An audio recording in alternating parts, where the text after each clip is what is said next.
Ladies and gentlemen, a pleasant afternoon to you all, and welcome to the Portmore Community College Graduation Ceremony 2021. At this point, we are going to invite and acknowledge the presence of God in our midst. So I'll call on Ms. Shanika Copeland to come forward and give the invocation. Ms. Copeland, please.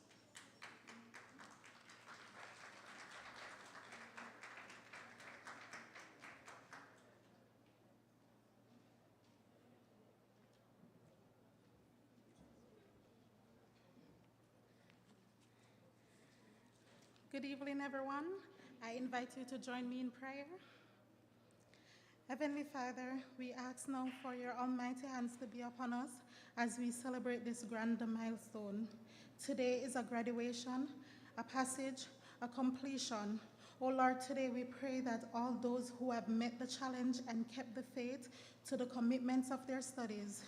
Heavenly Father, we first offer thanks for the success of our journey. We thank you for granting us focus and direction, and then strength and endurance. Oh Lord, you create the knowledge and understanding we have mastered. You have created the curiosity and capacity of determination that led us in this pursuit. Heavenly Father, may we find strength in excellence of our academic preparation and the long line of Portmore Community College tradition. Oh Lord, bless our life from this day on with goodness and success. Give us strength to resist temptation of greed, laziness, pride, and envy as we strive to do and be our best. In Jesus' name we pray, amen.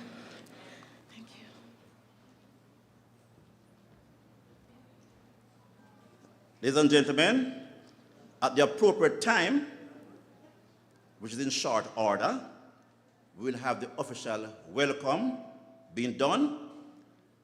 But from my capacity, I'd like to let all the graduates know that all of us here, those in-house and those on Facebook, YouTube, we are delighted to be here to celebrate with you your victory over adversities based on the sacrifice that you have made over the years. And we recognize that because of your great determination to succeed, not even COVID-19 could stop you. Let's hear for them, please.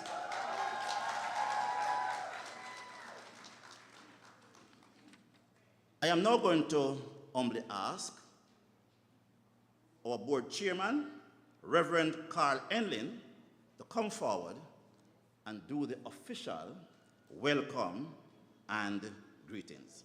Reverend Enlin, please.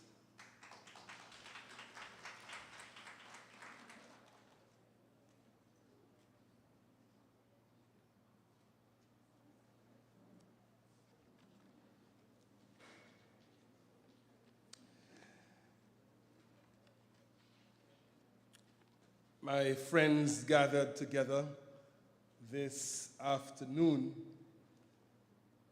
it is my great honor and pleasure to extend words of welcome to everyone. Extending these words of welcome to the members of the graduating class in whose honor we have gathered today. And I join in the words already expressed in offering congratulations to you for having navigated this very disruptive period in the history of the world and having yourselves, no doubt, endured all kinds of trauma and tragedy in your own families and among your friends. And yet, through sheer perseverance and sticking to the focus, you have made this day possible. On behalf of the Board of Management, it is our great delight not only to have the graduates here, but also members of your families, some of whom I understand are just on the outside of this premises viewing the broadcast, and others in other parts of Jamaica and the world who also join in this glorious celebration. We want to welcome the family and friends of the graduates this afternoon. It is my further honor to welcome among us Mr. Robert Miller, Member of Parliament and a friend of our college, who is here with us for this occasion. Let's put our hands together and welcome Mr. Robert Miller among us. We're further delighted to have Dr. Donna Powell Wilson, Executive Director, Council of Community Colleges of Jamaica, who is also present and who is always present with us. We welcome you, Dr. Powell Wilson. We also join in welcoming two very special ladies who are here with us.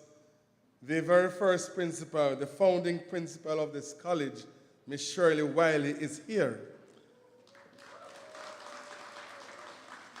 And along with her, her successor, Mrs. Karen Kennedy, is also here, and we welcome them both. In that regard, we also welcome our own principal, Mrs. Corinne Richards, to the occasion also. There are other special guests whose name I have on my program, but I haven't yet seen them. I don't know if I'm not recognizing them, but we're expecting to have the mayor present here. We're expecting to have representatives from the Ministry of Education and Youth. Oh, you're here. Welcome. OEO. This is Michelle Dugu. Is that Dr. Marshall, my friend? The mask. Dr. Felicia Marshall, Assistant Chief Education Officer, representing the Minister of Education and Youth. Welcome, Dr. Felicia Marshall. We also have members of the Board of Governors who are here along with me this afternoon. And we want to welcome you, Dr. Stupart, from the board, and other members of the board who perhaps may be here, but who I can't recognize from this place. Our guest speaker, Dr. Megan Swaby, is present with us. We want to accord to her very, very special words of welcome and to say from the outset, thank you, Dr. Swaby, for agreeing to come. And we look forward to the words of wisdom you will impart not only to the graduates, but to all of us as we together seek to overcome all kinds of adversities in life. It's good to have you. Welcome to you.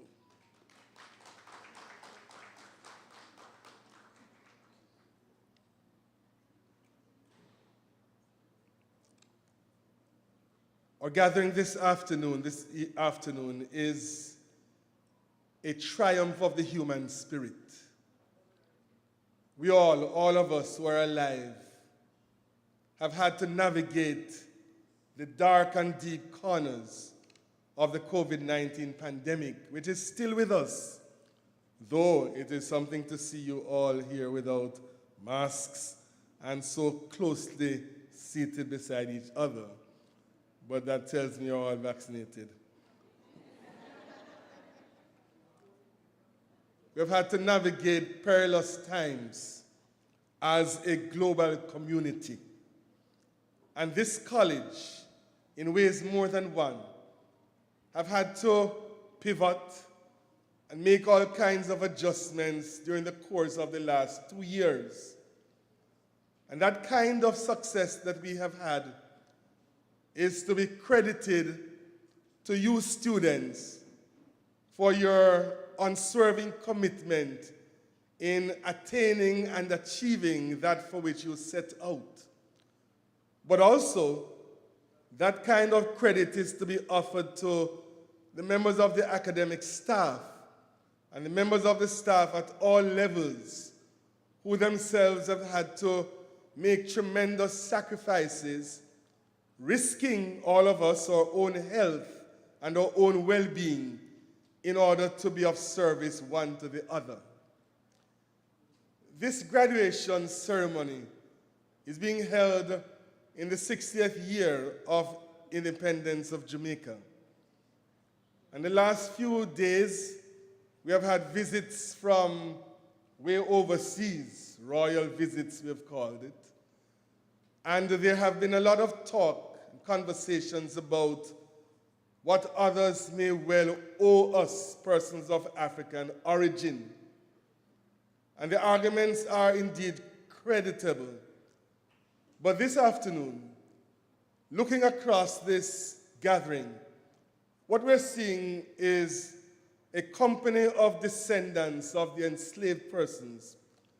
You, part of that tradition, who have not lived your lives waiting on any handouts from anyone or seeking to be mendicants at the door of any regal or royal persons. You have together, throughout the generations, grasped the opportunity to further yourselves, to attain new competencies, to gain new insights, to deepen your knowledge about life, and by so doing to prepare yourselves to take on leadership in this country and in this world.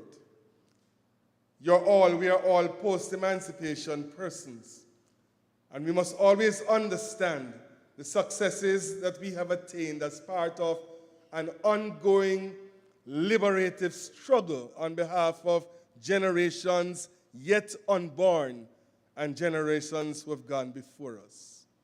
Having said that, I urge us then not to see the graduation as an end of a journey, but the beginning of a wonderful future. Adversities lie ahead. Adversaries also lie ahead.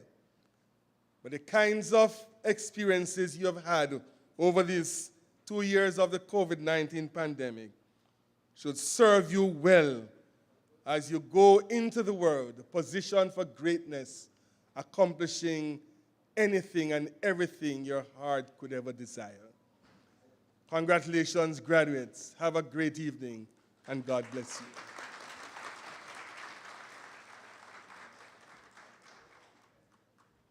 Thank you, Reverend Enlin. Guardians, Malcolm X said, and I quote, "Education is our passport to the future, for tomorrow belongs to the people who prepare for it today." And guardians, this ceremony is a living testimony that you have already started on that path. May God continue to sustain you on your journey. At this point, I'm going to be inviting Dr. Felicia Marshall, Assistant Chief Education Officer, Tertiary Unit, Ministry of Education and Youth, to bring greetings. Dr. Marshall, please.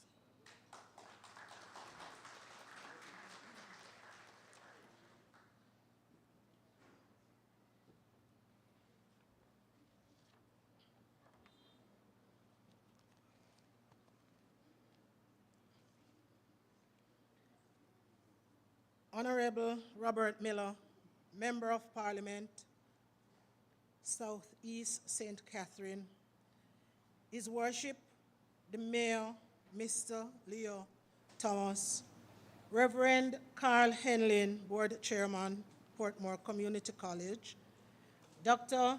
Donna Powell Wilson, Executive Director, Council of Community Colleges of Jamaica, Mrs. Corinne Richards, Principal, Dr. Megan Swaby, Guest Speaker, other specially invited guests, graduates, ladies and gentlemen, good afternoon. Let me first apologize on behalf of our Honorable Minister of Education and Youth, Mrs. Favell Williams, who could not be here with us this afternoon.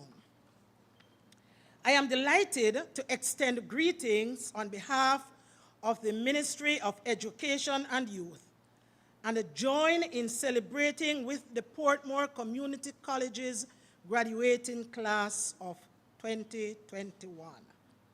Community colleges are a vital part of Jamaica's education system, providing opportunities for post-secondary studies and the training of young people who are beginning the journey in their chosen careers.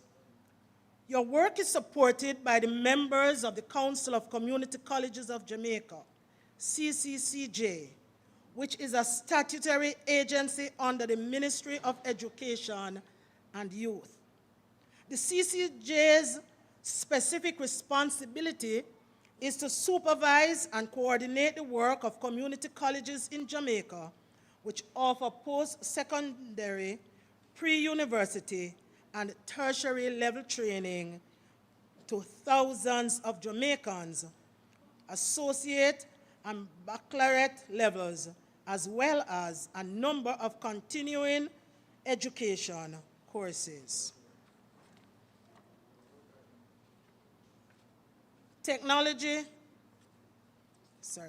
The Council plays an important role in assessing the quality of the program offerings, thereby helping the public to make informed decisions about where they want to study.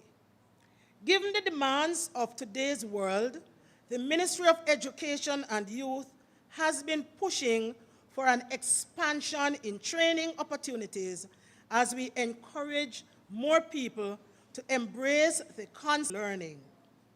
We have specifically targeted youth 15 to 29 years old, and the community colleges and affiliated agencies under the remit of the CCCJ are ideally placed to play a central role.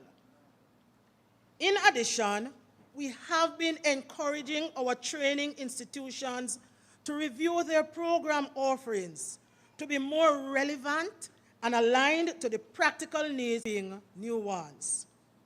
In addition to learning core technical skills, soft skills, such as professionalism, critical thinking, and problem solving to better adapt to their work environments.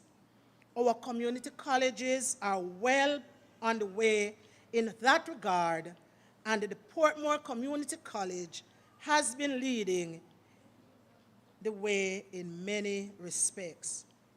Within that context, I am Dr. Marshall, the Honorable Robert Miller, MP, Southeast St. Catherine. Could you come forward, please, and bring greetings?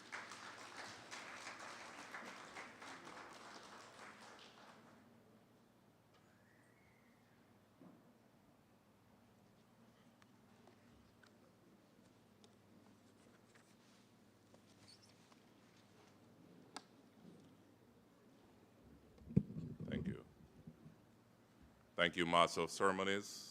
Let me acknowledge Reverend Ellen, Chairman for the Board of Directors for Portmore Community College, and directors that are present. Dr. Donna Powell Wilson, Executive Director, CCJ, Ms. Mellish, Projects Coordinator, Mrs. Richards, your beautiful principal at PCC, and let me also acknowledge at this time the academic staff, the clerical staff of the Portmore Community College. Let me also acknowledge Ms. Shirley Riley, former principal, and my principal indeed as well, who was my principal at Bridgeport High School, Mrs. Karen Hewitt Kennedy, who still reminded me that she can discipline me, which is true. Let me acknowledge our guest speaker, Dr. Megan Swaby, who I heard as a power-packed presentation to give to you. Let me acknowledge our graduates. You're all looking beautiful. And let me acknowledge our well-wishers, those who are viewing on social media land, and all those persons who are friends of Portmore Community College. Your theme is fitting. It stated, empowered to overcome adversities, positioned for greatness. In such a time like this, you have been tattered and torn. You have been experiencing stressful time in terms of where the tuition is going to come from. You're friending up many lecturers as to how your grade will be, and sometimes running down lecturers. I know because I teach marketing at various universities. You have waited patiently, especially during this time of this pandemic. So you have experienced a lot of adversities.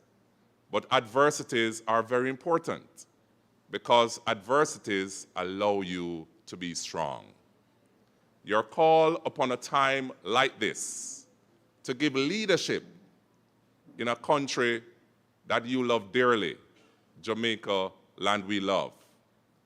At a time when we're craving for leaders, when you have to stand up to the plate and be managers and be leaders of very large organization and even asked to lead your own organization. So you have been blessed with your associate degree, your bachelor's of science, or whatever. But I like to take a quote from my alma mater, and it's a Latin word, uni semper decimus, which is a Latin term, which means where learning never ends. I encourage you to matriculate. I encourage you to use this as a stepping stone. I encourage you, ensure that you have it instilled in your mind where learning never ends. Mrs. Kennedy can tell you, when I graduated from Bridgeport High School, I had 2 CXCs, just 2. And I wanted English language after 1 point to matriculate to tertiary institution. And I did the language 5 times. Adversities. And here I am today, completing pretty soon my PhD in political marketing. So I'm not saying it to uplift myself personally, but I'm saying it, trust me, from I can do it, you can do it too. So believe in you and your call in such a time like this, as stated before. And the entire country is waiting on you. You have deprived yourself, you have deprived family time, you have deprived your own personal interests and social time. You believe that you have reached your destination, but there is many more rivers to cross. I encourage you to let your flag so shine and give back to your alma mater, Portmore Community College. And I'm expecting great things from you. I use this opportunity to congratulate you again, and let me hope that your learning will never end. Thank you.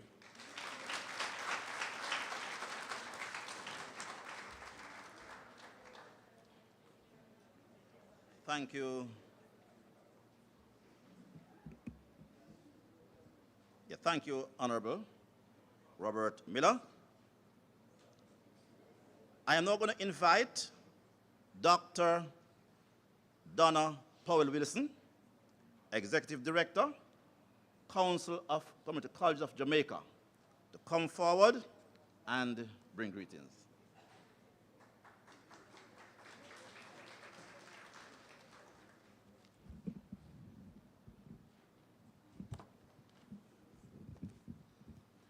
Thank you very much, Mr. Master of Ceremonies, Mr. Sherman.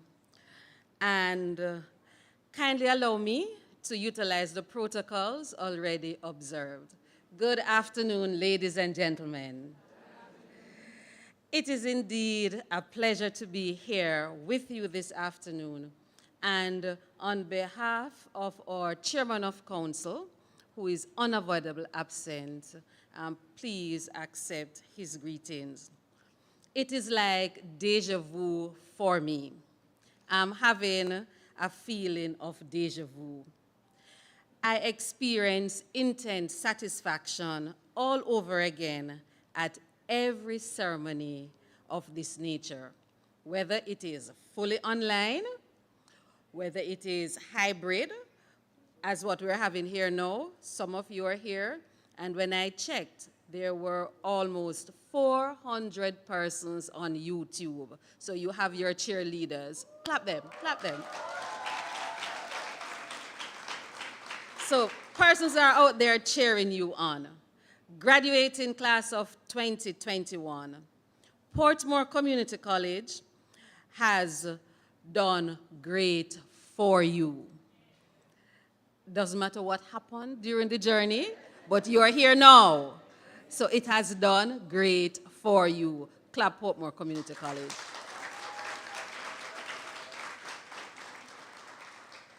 You know, and I'm just going to tell the 400 and odd persons who are cheering you on, that you, the graduates, are among the first set of students to begin and complete your studies during a pandemic.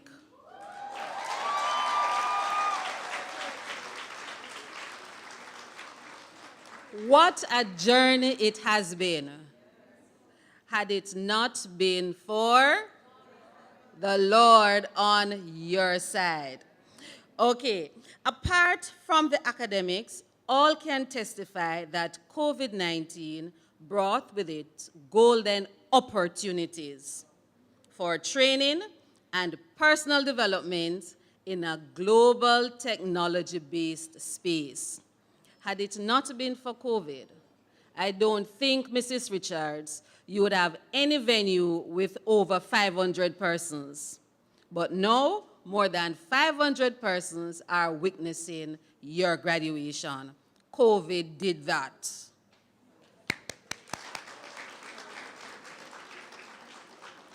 Empowered to overcome adversities, positioned for greatness. A fitting theme indeed, because Portmore Community College has, over the years, laid a solid foundation to facilitate positioning for triumph over any adverse challenge likely to be faced in the world of work. What you experienced over the last 2 years at Portmore Community College while doing your studies, you will have to take that with you in the world of work. Numerous occasions are going to arise to cause you to draw upon these experiences. And each of you sitting here will fully appreciate time well spent within the walls of this noble institution of learning, the very Portmore Community College. Congratulations again on your achievement. It is a great stepping stone. I commend this entire group to the Almighty God to chart the way and grant further successes as each individual goes forth to serve community, Jamaica, and the world. Congratulations, graduates. Thank you.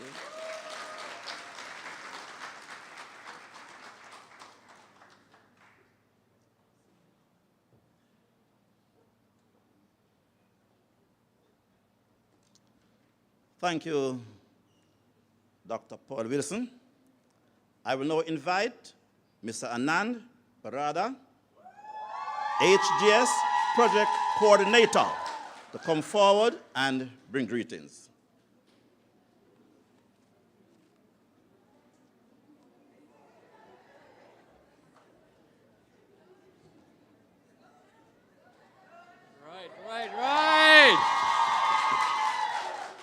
Right, thanks.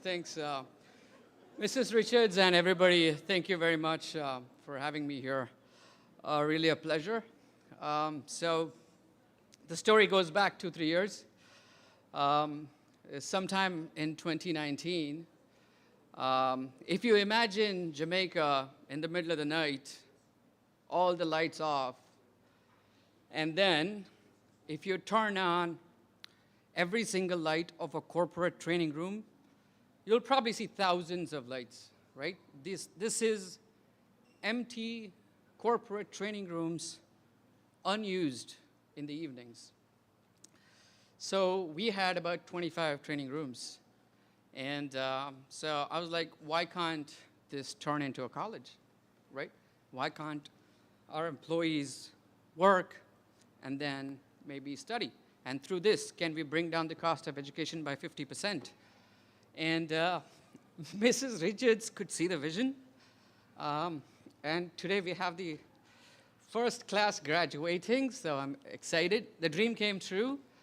You know, so this is an effort of investing in employees. And, you know, I want to ask everybody to stand up so that they work full-time. They worked full-time, and they completed their education.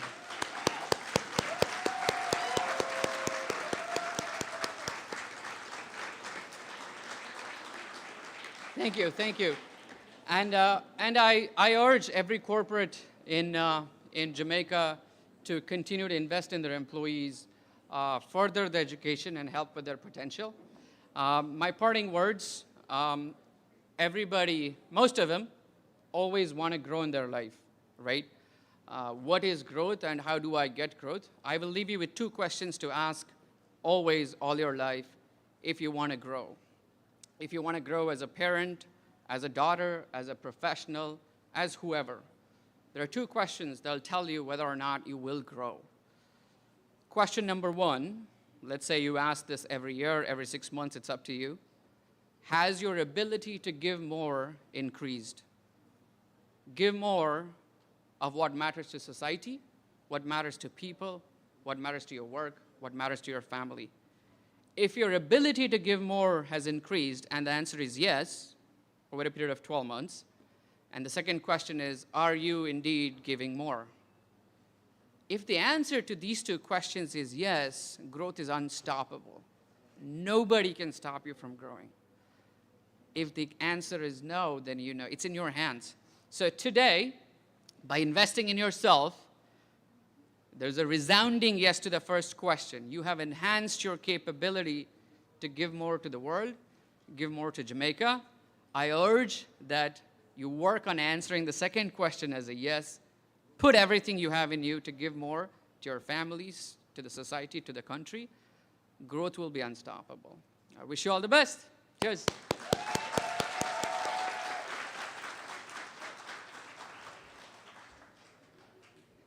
Yeah, thank you, Mr. Barada. And congrats to the HGS team. Congrats.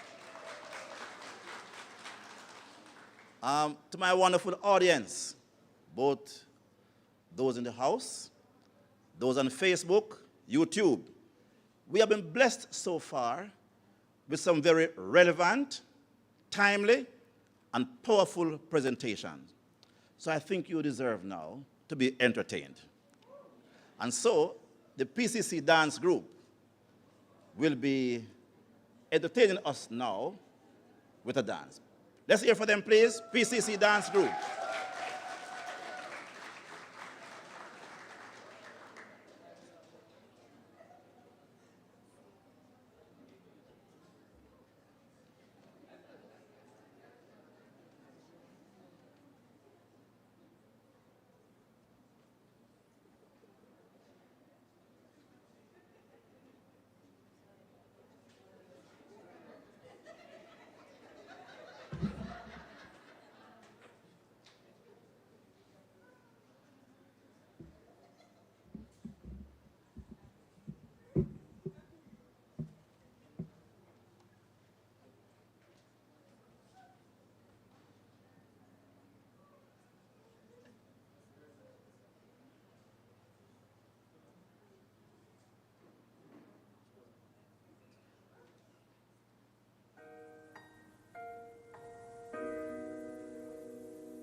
I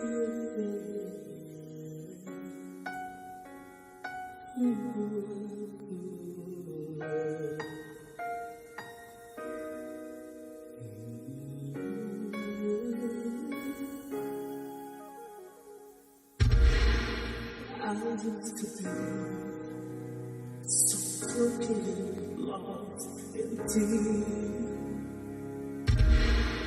Halfway nowhere, a single life, no song to sing. So I'm feeling the silence after me. But in your way, I'm blessing. Since I'm victory.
That's a famous praise dance. And I know you're anxiously waiting to hear what took place in the college over the past 2 or so years ago. So before I invite my boss, Mrs. Corinne Richards, principal of the college, please allow me to do 2 things now. I'd like to officially recognize Mr. Patrick Phillips, principal of the Enid Bennett High School, previously called Bogwalk High School. Welcome, Mr. Phillips. He's a past member of our academic staff, and he has not failed to attend our functions when we put them on. Thanks, Sir Phillips. Now, just a little advice here from Les Brown.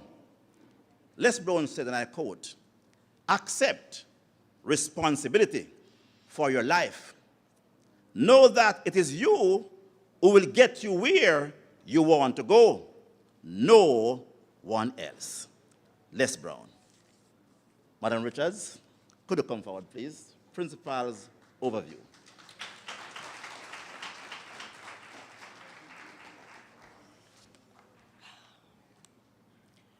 Wow, let me breathe. It's so good to see all of you. It is so nice to stand up here and see all of you sitting down there. Reverend Carl Henlin, the chairman of our Board of Management. I'm not sure if he's here, but His Worship the Mayor, Leon Thomas. If he's not here, he should be tuning in. Dr. Felicia Marshall, Assistant Chief Education Officer, representing the Honorable Minister of Education.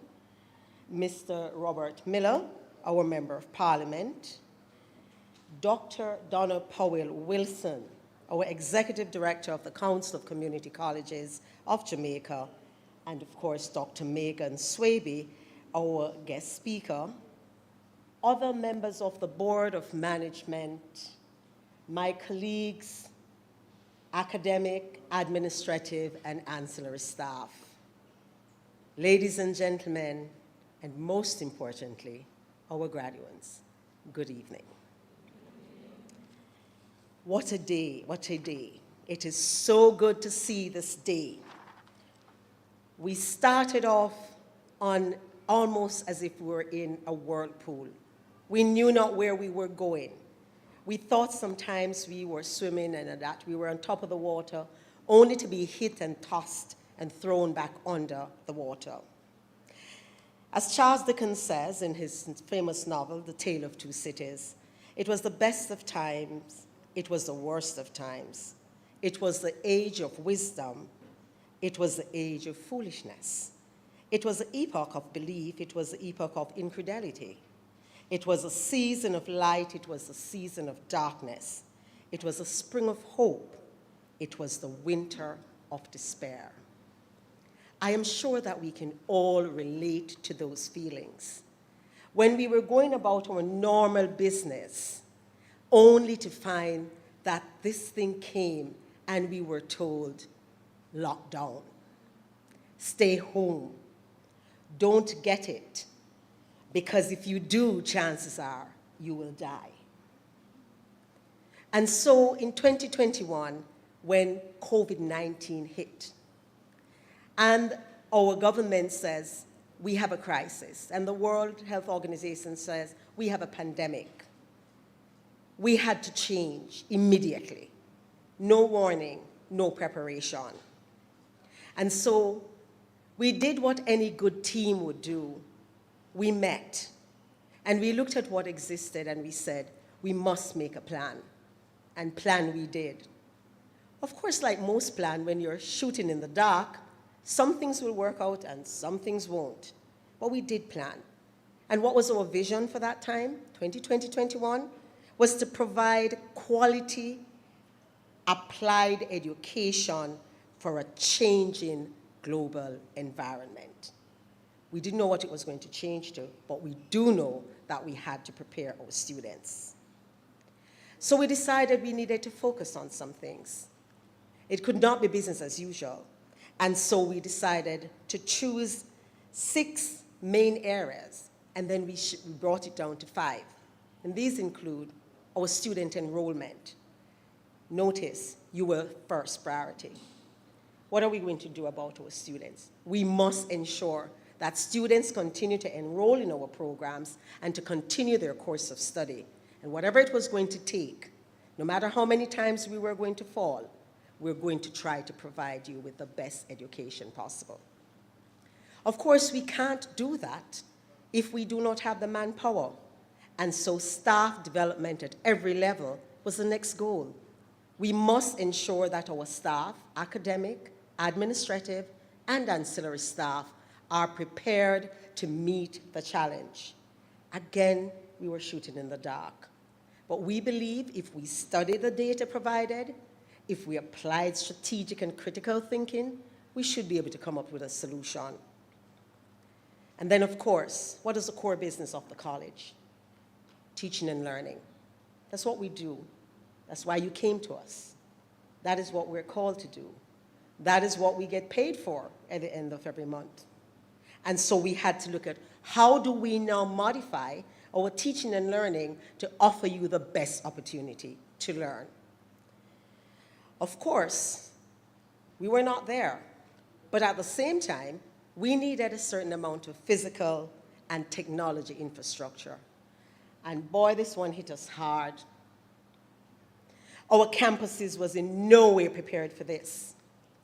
We know that we have had a long dream, right, Karen and Lady Shirley, of establishing our own campus, of really putting a building down, putting the infrastructure down that would offer to our students nothing less than the best. But we didn't have that. And then we looked around us and we realized there were so many areas of deficit. Our classrooms were not adequately spaced because we have containerized classroom on the main campus. Our IT infrastructure was very limited because we have been challenged. Do we invest millions of dollars into doing this upgrade when our vision is to start our own campus? Will we realize the investment made if we do that now? But here comes COVID, and we recognize we did not have the IT infrastructure to move to online learning. And then, of course, none of us ever managed in a global pandemic. I dare to say that I am probably older than most, if not all of you, and I've never had a pandemic, and I'm sure most people in this room have never experienced a pandemic in their life. So how do we govern? How do we rule? How do we manage? Our board was certainly not a pandemic board. They had to learn real fast. What do we do to keep the college running? And then the big crunch. How do we manage financially? As you're all aware, one of the things about Portmore Community College, and I'm sure you will agree, and I'm sure you can attest to it, is that we perhaps have one of the most affordable tuition rate, the most flexible payment plans, the greatest amount of understanding when our students are unable to pay their fees, and we know that they are doing this to get a degree to earn more to take care of their family. So could we allow COVID with its financial crunch to undermine the viability of our institution? Of course, the answer was no, exactly. And so we looked on and we decided, okay, we must enroll students. Students still need to learn because we know we were going to emerge from this pandemic, but we would not go back to what we were. We were going to change. The world was going to change. And the world would demand more from you. So I know sometimes you were like, I cannot manage with this place, they stress me. But trust me, no stress in this post-COVID, speaking it into being, time is going to phase you because you know how to bob and weave and to deal with the frustration and to not give in. And so we had to enroll our students. Of course, we're used to setting up in the plazas and visiting schools and going into communities and handing out flyers. And of course, the government said no. And you know something that is often overlooked even when we speak about education and how we cope with the pandemic, is to look closely at the institution in St. Catherine, particularly in Portmore. Who remember that we were the New York of Jamaica, remember? We were the lockdown. Remember? The big spread. Can't move. When the other areas in the country had some amount of freedom, could still go to classes, could still move about, Portmore was locked tighter than a sardine tin. We couldn't move. And so we now had to enroll students. What did we do? Of course, we had to reach for technology. And let me tell you something, students. Your lecturers, those persons who give of themselves far beyond what can be compensated by their salary, and I know their salary because I view it every month, far beyond that, will and come again. They learn how to utilize technology. And like with everything, there's a spectrum. Some people were way up here, some people were not so far up there. But they did. They tried. Whether it was Zoom, whether it was Google Classroom, whether it was Moodle, whatever, even a WhatsApp message, they were going to try. And so we started enrolling our students, of course, recognizing the change, using the social media platform, using our Facebook, Instagram, doing adverts for television, using the traditional media to reach out, having open days, which is virtual open house, introducing our program online to persons so that they can see what we're offering. And it paid off. We did get enrollment. Not what we were used to, but we certainly did not close down. We certainly did not fall into nobody is enrolling. Of course, we also had to work with our parent ministry when they introduced the sixth form project, the sixth form program, which allows students an additional 2 years in a high school program or in an associate degree program that is funded through a grant by the ministry. Of course, we supported the program, and so we had our students. We have students in all the pathways. In the pathway 1, where they're doing their CAPE or their associate degree or occupational associate degree. Pathway 2, where they're doing their NVQJ level 2, as well as CXC and City and Guilds.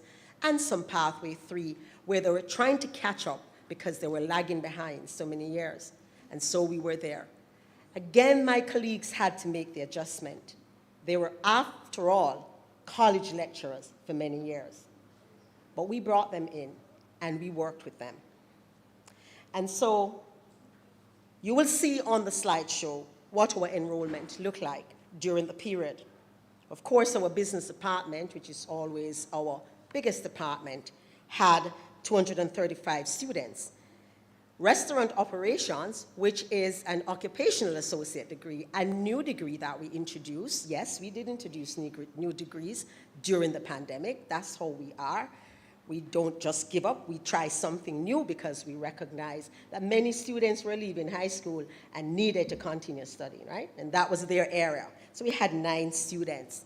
And of course, the rest of them were there.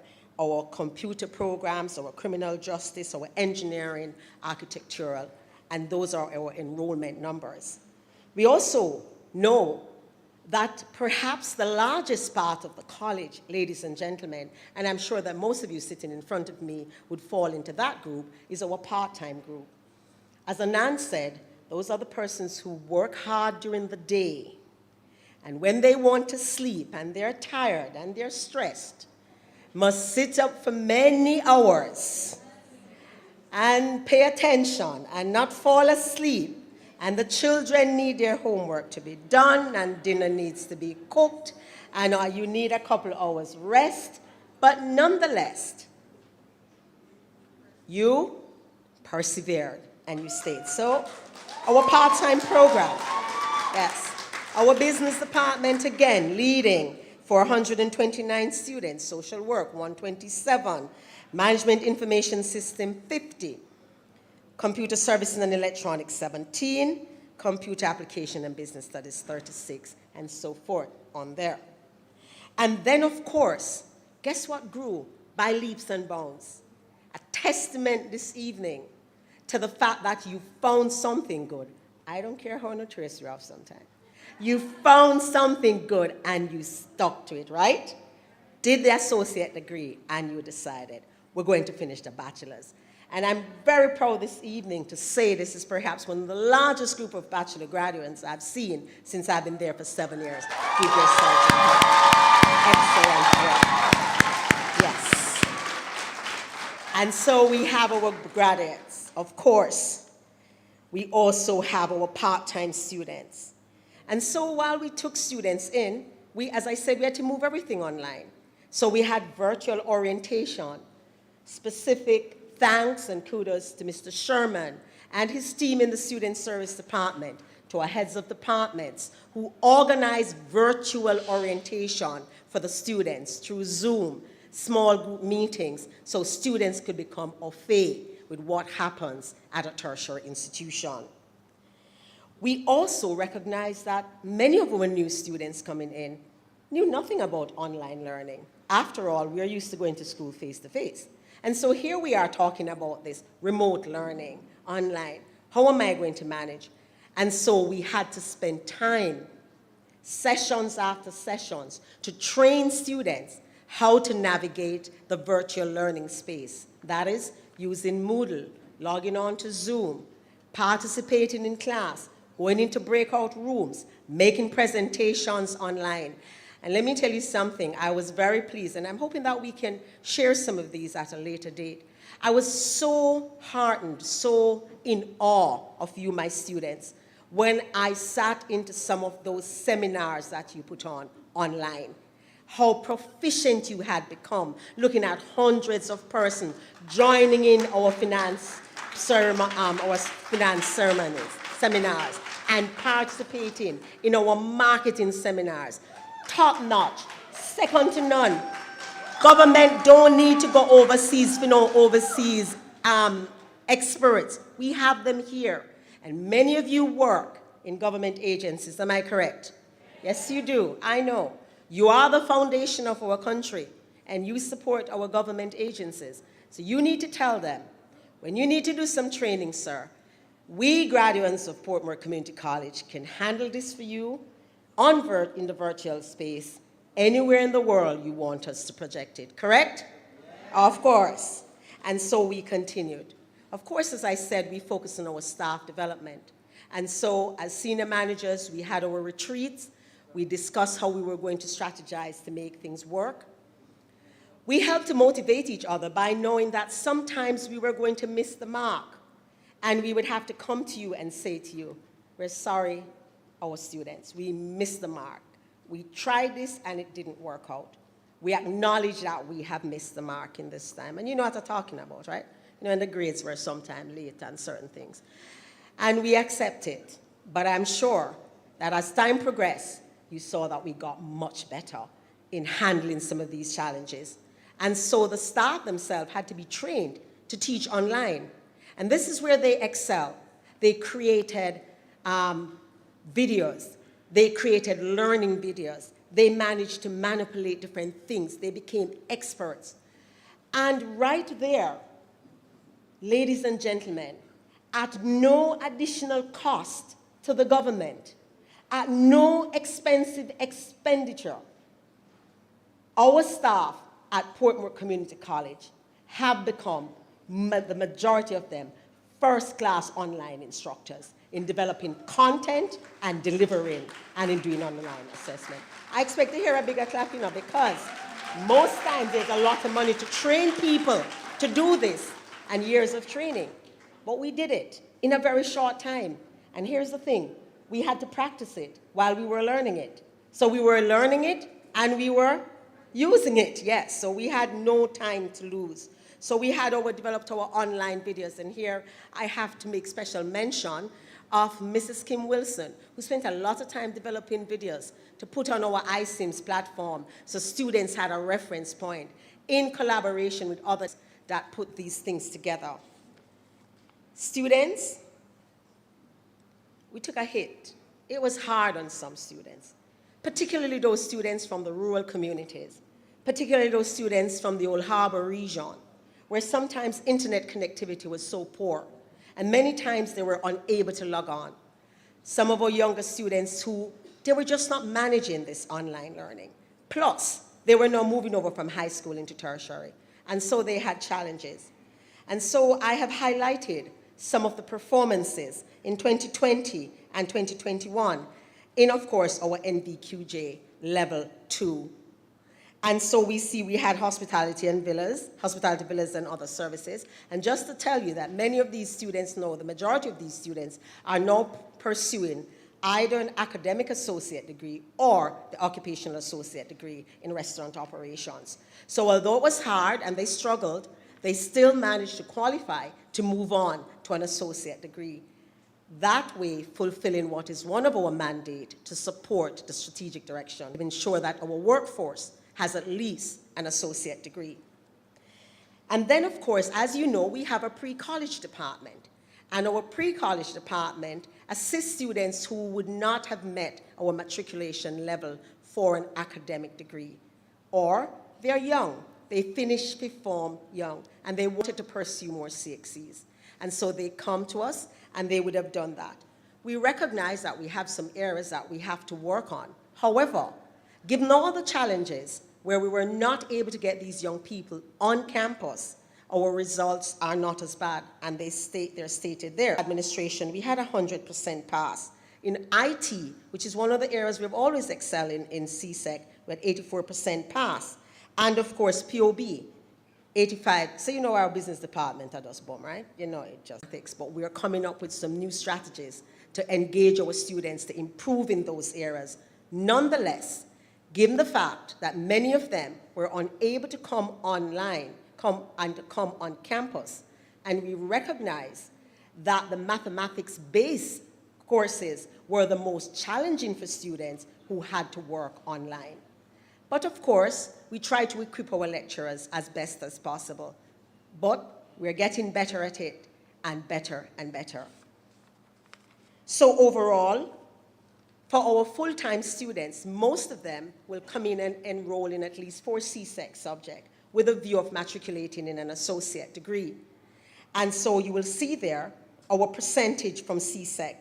At least 78% of those students would have passed 3 or more subjects, 3 or more in 1 year. And just to note, some of these students were doing some of these subjects for the first time.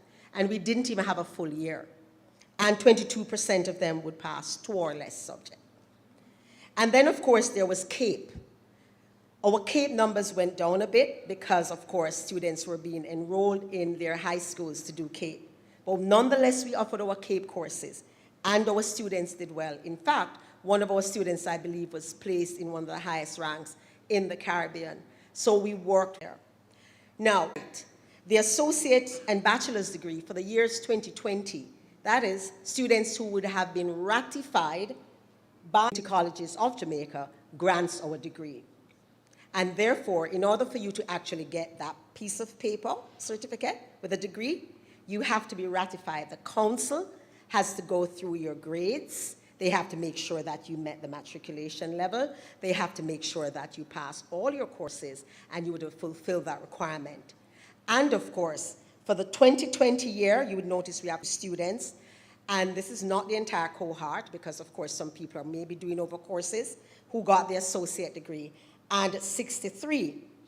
Now look at 2021, and that's why I said I'm so proud of the bachelor group, because in 2021, to date, and we haven't ratified all the students as yet, because some persons would have just finished. So we would be going through the process, and so they would get their ratification further down in the year.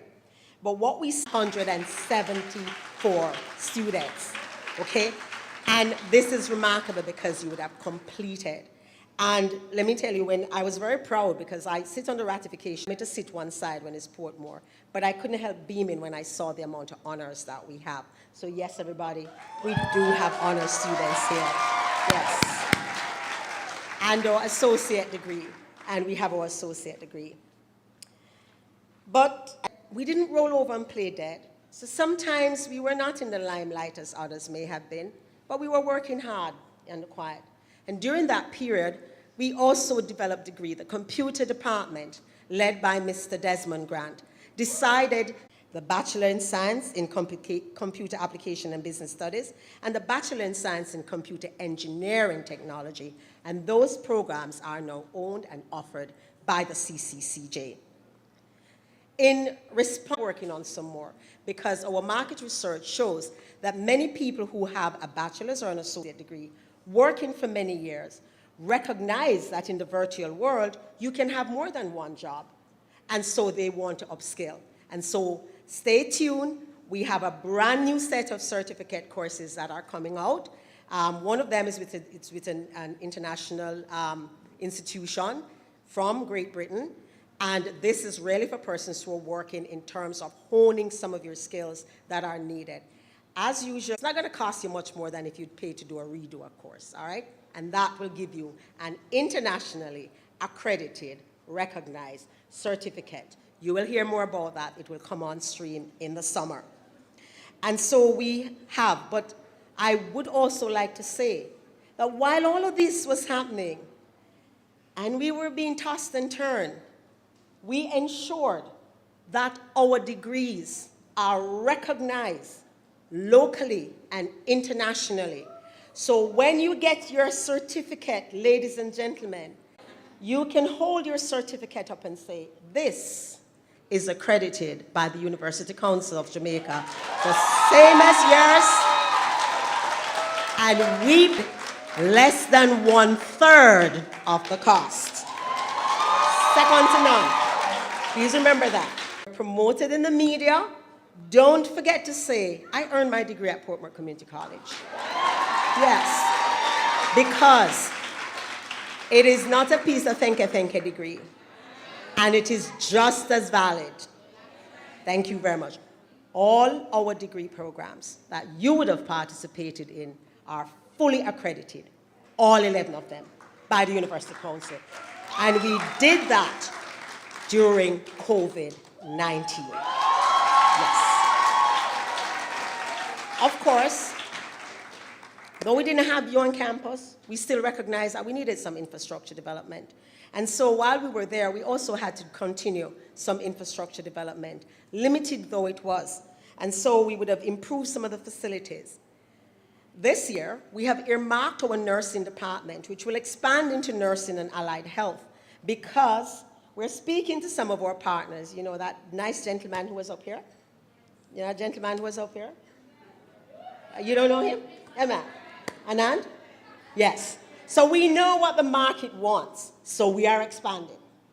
And so we know that pretty soon, the world is going to demand a lot of nurses, a lot of enrolled assistant nurses, practical nurses, geriatric care. You'll find out that with the assistance of the board, we practice prudent financial management. So we didn't run into any red. We didn't have to get any bailout. We managed, and we made it work, and we made a savings, although we have been so generous to you, okay? So we improve our infrastructure and putting in some well-needed things, and we have just embarked on the development of our IT infrastructure, because as you know, we will remain online. So we're looking at face-to-face, blended, and online, spreading our reach. So we're working on our online infrastructure. Of course, as we said before, we had to ensure that the facilities met the rigid standards of COVID-19 protocols. We got directives, all our evaluation during that time. Thanks again to our ancillary staff and the administrative staff, we were able to meet all the requirements and all the standards. So we didn't really have to lock down. And although some of our staff were adversely affected by COVID, at the same time, we were able to maintain our campus.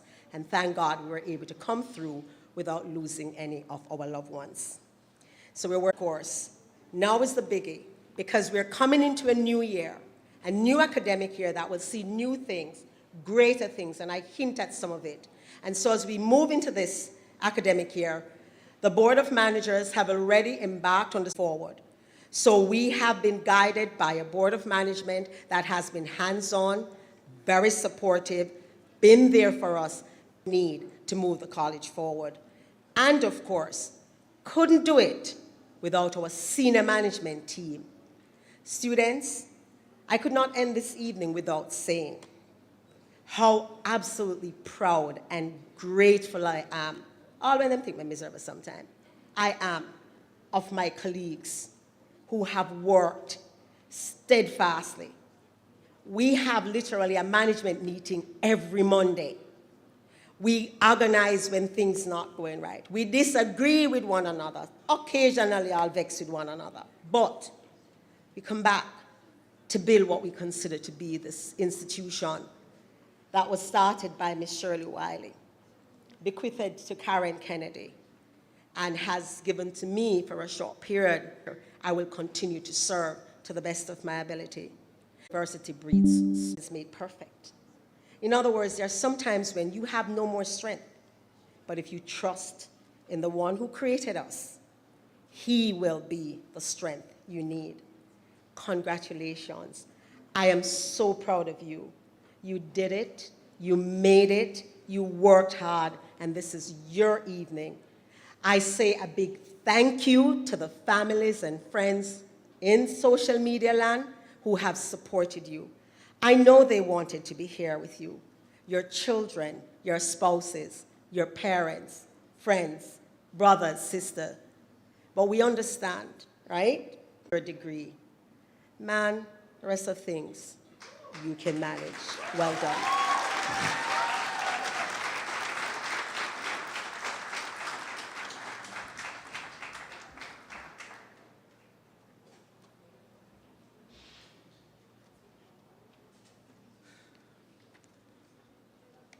Madam Richards, thank you very much. A presentation from the heart. We saw the passion. We know of that passion. We understand it. You were always very supportive of our students and their welfare. And my wonderful audience, I can tell you this. If something terrible happens to any of our students, they're damaged in an accident, one of them, their house was burnt down, any uncomforting like those, I have to ensure that I say these things to Mrs. Richards. She wants to know what is happening. Mr. Sherman, what have you guys done about it? What about the guidance counselors? I have to ensure that she knows that our students have a problem. Madam Richards, we appreciate you. Thank you very much.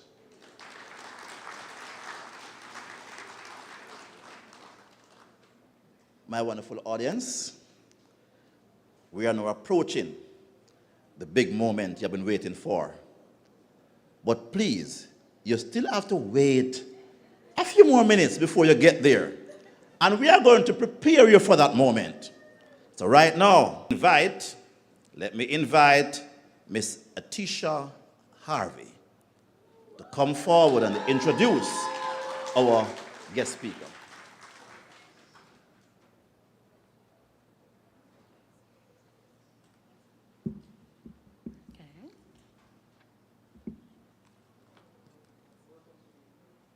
Madam Principal, Mrs. Corinne Richards, heads of departments, lecturers, invited guests, graduates, good evening.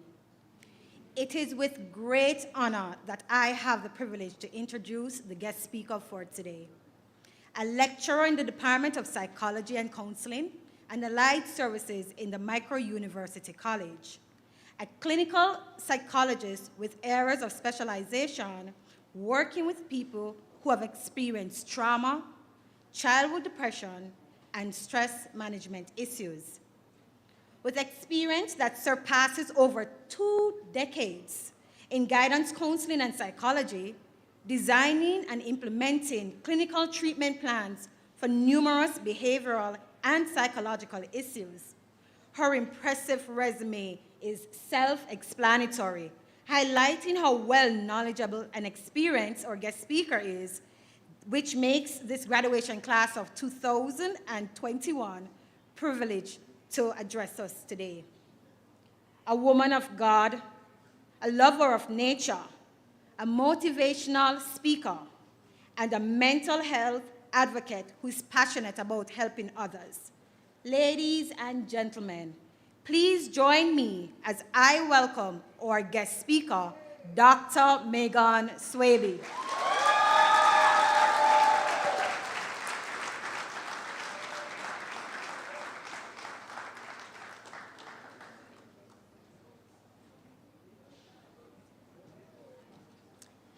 Ladies and gentlemen, good afternoon. Please permit me to adopt the All right, no, man, no. I don't think we got it. Let's rewind the tape a little bit.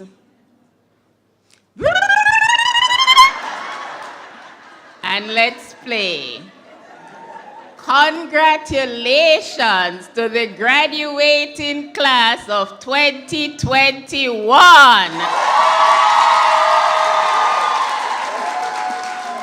Awesome. It is my pleasure to be here this greatness. And I will begin our little discussion this evening because I have no intention of being long, because I know that a graduation is not about the guest speaker, but protocol dictates that we have a guest speaker. So I'll begin with a personal story. During my time of going to primary school, we had what was known as common entrance. Any of the older folks remember that? And so to get a space into high school, you had either 3 chances to take the common entrance or 2, depending on when you were born. Now, I was born in January, so I had 2 chances. Now, when I did it the first time, I was very successful at failing it. And then I have a brother where he's 1 year younger than I am. And so when I was about to do it the second time, this was his first time. And so we did it again. Well, I did it again and he did it.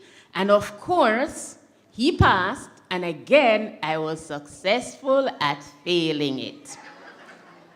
And so my journey with academic adversities began. But you know what? In spite of all of the disappointments, God is always a good God. And God always provides second chances. So they had a particular exam known as special entrance that some schools, sorry for those of us who never passed the common entrance, to do. And so I did the special entrance and I got a place in a particular high school. Yay, me! And so I went to high school, started off, was not doing very well. Again, God looked down and he had mercy, and I had a transfer. So my brother and I started high school the same year, but he started at a top-notch high school. I started at a not-so-top-notch high school then. And so we were in the same grade level going up, but I was not doing very well at all. And so my parents decided to seek a transfer for me. And so I got that transfer and I ended up at the school with my brother. Now, I am older, but here I was in grade 9, 3rd form, and my brother was in 4th form. So everybody, but how comes? And it was embarrassing to always, and then fast forward the tape. CXC time. Again, I failed miserably. Did not do well at my CXCs. But guess what? And I know many persons here, including those who invited me to make this speech, are hearing this for the first time. Now, having graduated from Glenmere High School, where you had students getting 10 and 11 and 12 and 15 and 20 subjects, This was me when I collected my certificate, my slip the day. Trying to get away from anyone asking me about my results because they were shameful when compared to what my peers would have done. And Portmore Community College became my safe haven.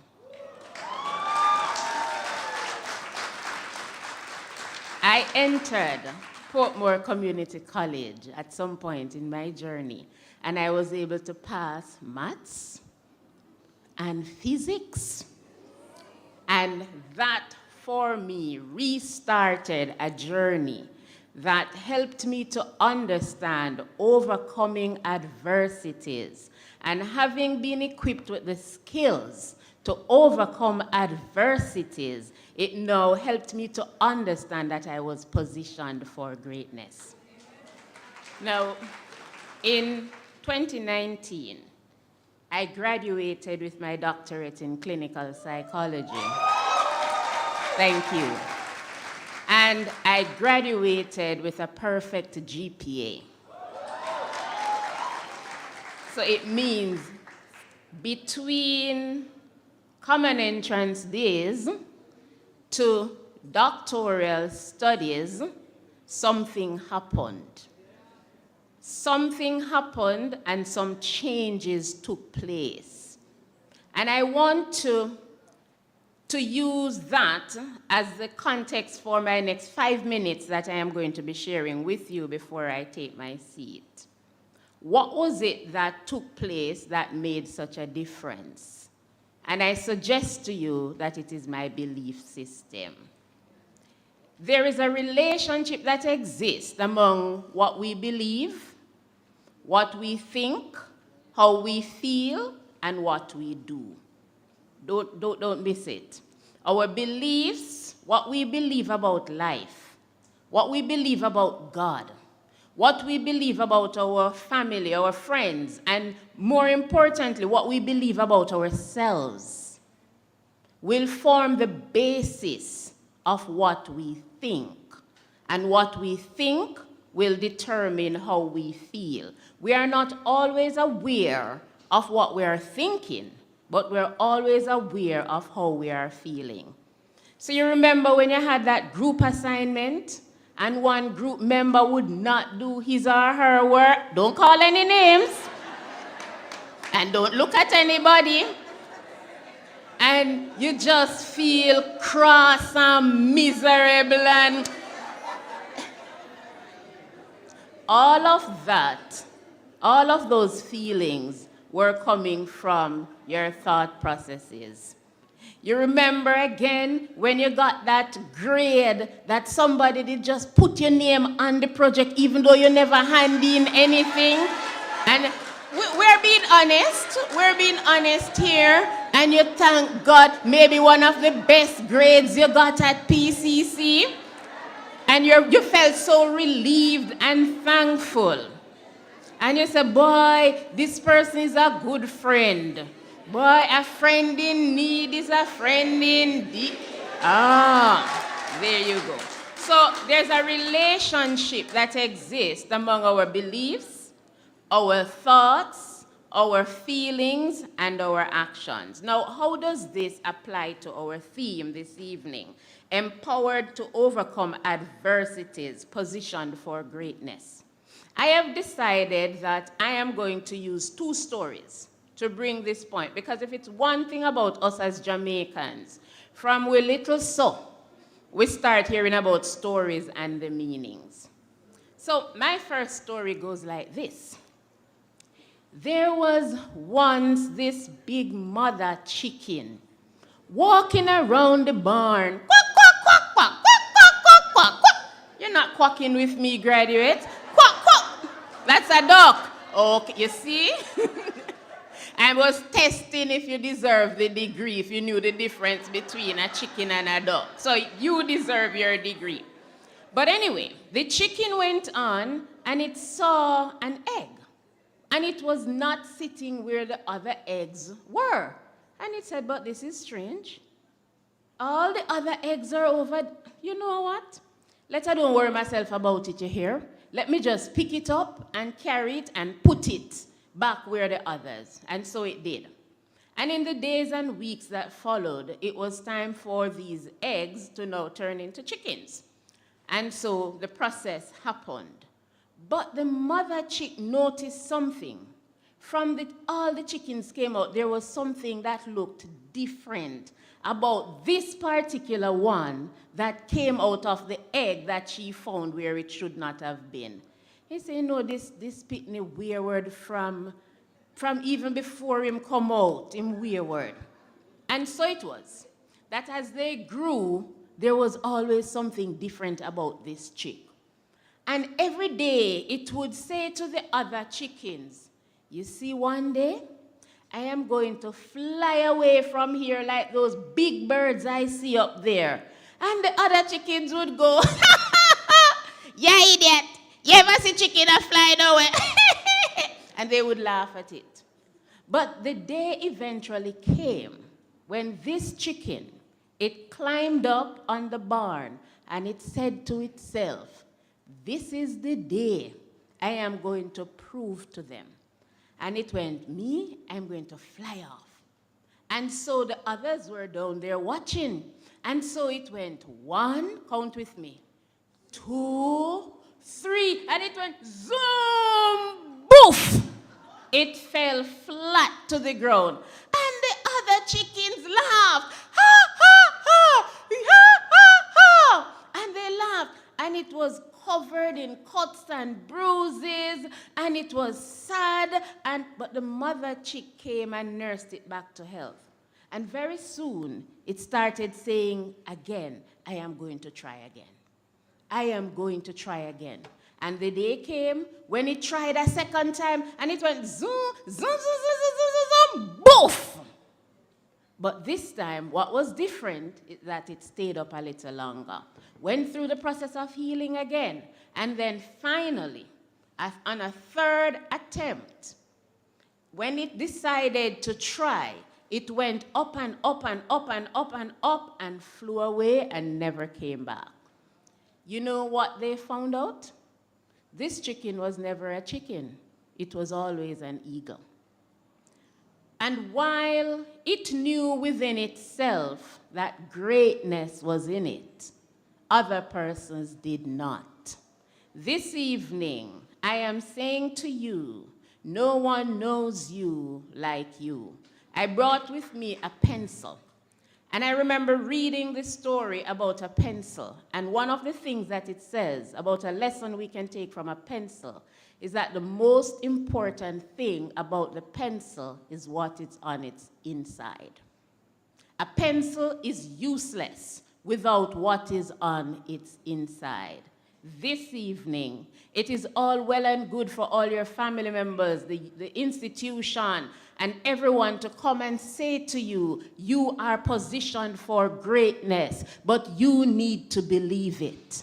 You need to affirm it. The fact that you are here, having been through what you have been through in the last 2 years, says to me that you are great. Can I collect the offering now? I feel like I've preached a sermon. None of us knew what a pandemic was. Some persons may have known the term, but to say to live through a pandemic, none of us. How many of us knew what a Google Classroom was or what Zoom was? How many of us knew about having class? I never imagined we would have gotten to a place in Jamaica where even a kindergarten child can tell us what mute means. Mute your mic. Turn on your video, and they use it in full context, so they fully understand. So the point is, this little chick that everyone thought was a chick knew that it was great. And because it knew that it was positioned for greatness, it went off and did great things. So this evening, you have overcome much. You have been equipped with a skill set. You know a lot more about ICT, right? about the computer. You can do things on the computer that you never knew about before. You have learned a lot. So you know how to conduct research. You know how it is to analyze data, analyze information. So you have been given a good skill set. Kudos to your institution. And kudos to the work that you have put in. So you have already overcome a lot of adversities. And so in my story, the little chick overcame the adversities of persons who were laughing at it. It overcame the adversities of people who did not believe in it. I am sure this evening that there may have been naysayers. There may have been persons who never believed in you. But you believed in yourself, and that's why we can celebrate you this afternoon. Now, my second story is that of a 100-meter race that was being held with some frogs.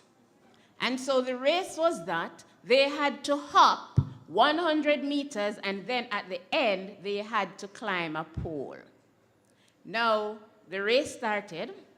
On your marks, get set, go. And the 12 frogs, they started off. And there was one like Usain Bolt. As a matter of fact, his nickname was Toussaint. And so that one hopped and hopped and hopped and hopped and hopped. And then it got to the pole first. And when it was about to start climbing it, it started thinking to itself, wait, then suppose me drop. No wonder if I trick them, I trick me. And it decided not to, because it stayed there contemplating. And then very soon, the second frog came. And when the second frog came, the second frog saw the first one there, and it says, yes, man, I'm tired, him can't make it. I am going to pass him out, and I am going to win. And so it went. And the minute it was about to start climbing the pole, the first one said, yo, dog. Brethren, you hear me? Suppose you drop off. And the second frog said, you know, I didn't really think about that. A true thing you're talking about, yeah. And then, a true, yeah, man, I just build so back, because I not true trust them pole thing, you know, look like a Babylon thing and them thing. You see me? And so it stopped. And it continued. Third frog, fourth frog, all the way up to the 11th frog. And the same thing played out over and over. And each time you had more voices, until the final frog got there. It was not very fast, was very overweight. And you know, so it took a while for it to get there. And when it got there and was about to start climbing, the other frogs, all other 11, no, you can't climb it. You might drop. And all 11 voices, all of these negative things, the what ifs. But that frog started, and it climbed, and it climbed, and it climbed until it got to the top and won the race. So a reporter who was covering the race and who can talk frog language wanted to find out what was different. Why is it that this frog did not stop with the others, but instead it climbed and it won? And you know what that reporter found out? That frog was deaf. Frog number 12 was deaf. No. So all of the negative things that were being said, frog number 12 did not hear. Now, while we may not be physically deaf, as we move towards the greatness that we know that is on our inside, sometimes we have to make a decision to block out negativity. We have to make that decision that, you know, some negative Nancy's, that everything is negative, we may have to part company. Because you know what is on your inside. You know the obstacles that you have overcome. You know the skill set that you have gained from your studies and interactions here at Portmore Community College. You know what your dreams are. You know how you have been equipped. And the only person who can stop you from accomplishing that greatness that is on your inside is you. And so, ladies and gentlemen, as I have shared my stories and some nuggets that I think that we can take from our stories, I want to remind us, as I think I have about 1 minute left now of my 5, I want to remind us that what we believe is very important, because out of our belief system comes our thought processes, how we think. So if we believe negative things all the time, we are going to find that we constantly think negative things. If we believe positive things, you're going to find that your thoughts are more positive. And if your thoughts are positive, then you're going to be experiencing positive emotions. You're not going to be sad and blue and down and frustrated, but you're going to be happy because you know that greatness is on your inside. You see how many times I've repeated that? Now, for me, the foundation of my belief was Jeremiah 29 and verse 11. And it says, "For I know," and this is God talking now to the children of Israel, "For I know the thoughts that I think towards you, declares the Lord.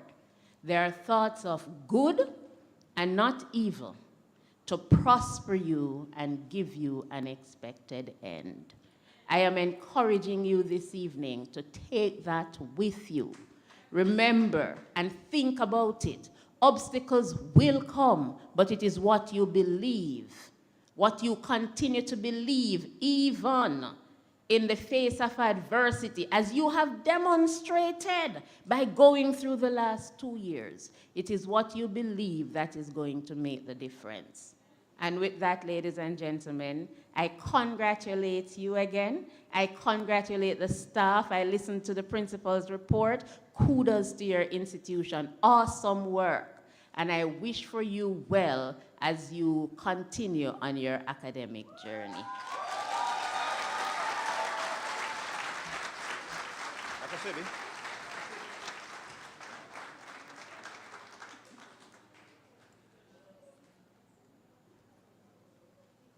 Graduates, I'm going to tell you a little secret. Listen carefully. I don't want Dr. Swaby to hear. Dr. Swaby was a perfect selection as guest speaker at this function.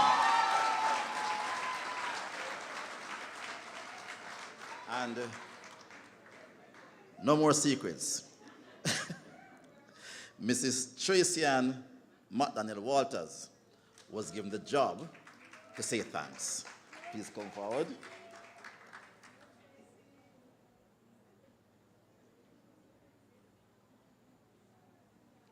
Good evening, everyone, and especially to my fellow graduates. Dr. Megan Swaby, you have added that extra wind we needed beneath our wings. And you encouraged us that we can overcome adversities, and this will position us for greatness. No matter where you start, you can end well.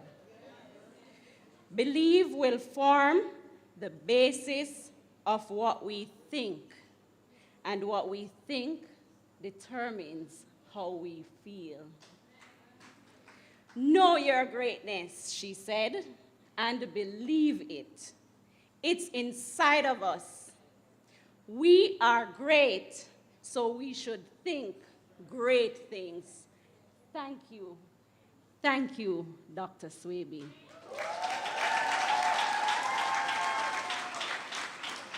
At this time, it is my pleasure to present you with this gift as a token from the Portmore Community College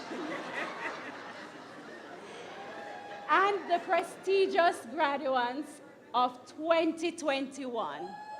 Thank you. Thank you, everyone.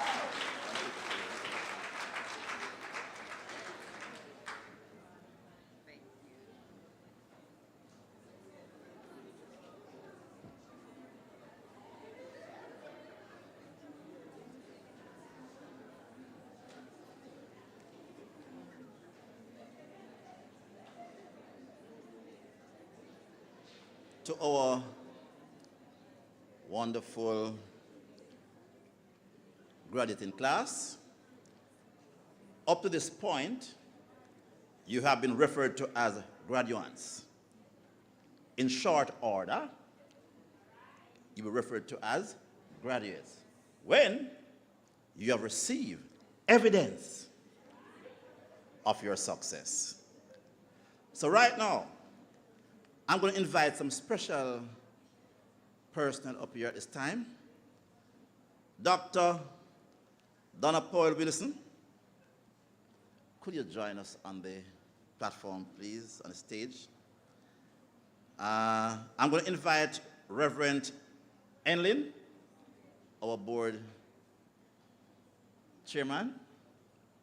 And of course, our dear principal, Mrs. Corinne Richards. We need you up here, Madam Richards. Yeah.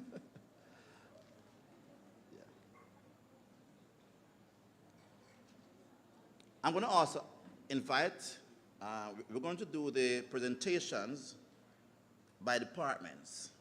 So the first department is the Arts and Humanities. So we'll also invite Dr. Sonia Robinson to come forward, please.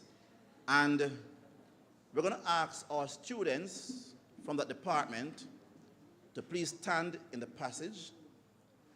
You'll proceed that direction, enter the stage from here, and exit here. Doctor.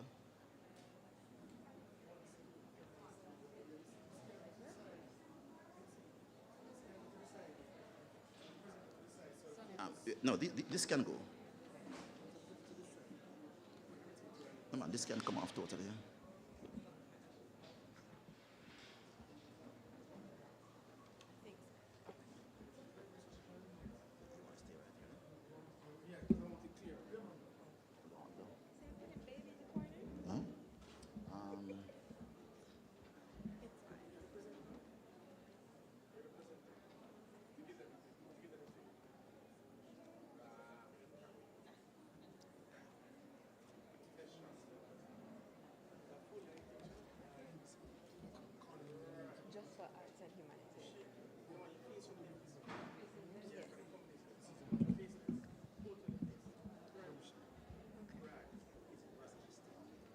No, this is fine. How did you know? Are you ready? Ready?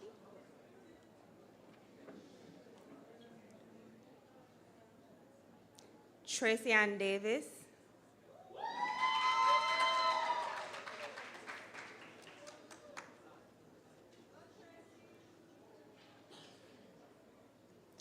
O'Neill Graham.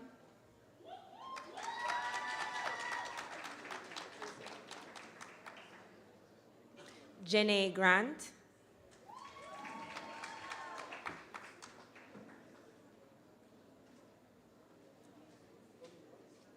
Christina Hales.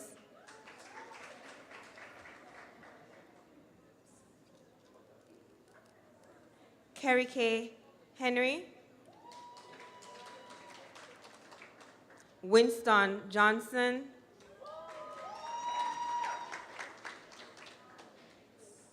Nalisha Johnson.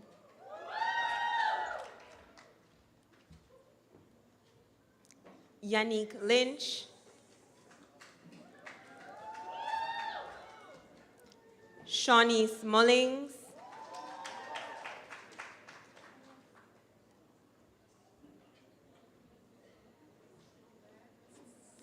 Vivia Richards.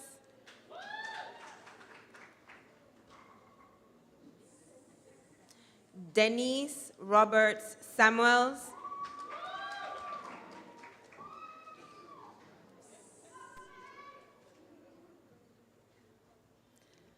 Melissa Sylvester Todd.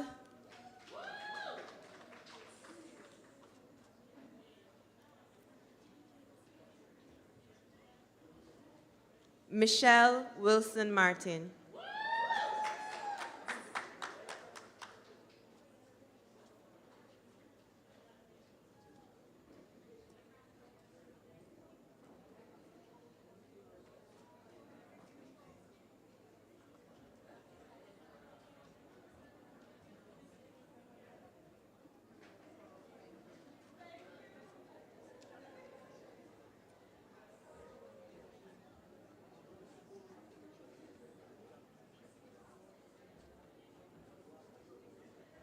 Thank you, Dr. Robinson. I will now invite Mrs. Elise Newville, Head of the Business and Professional Studies.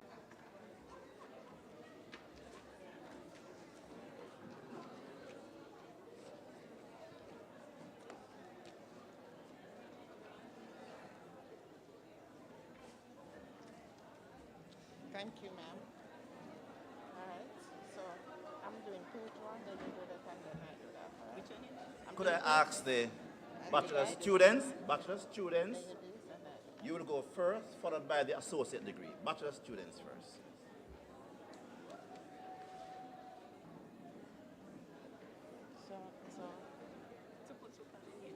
No, man, we're fine, we're good.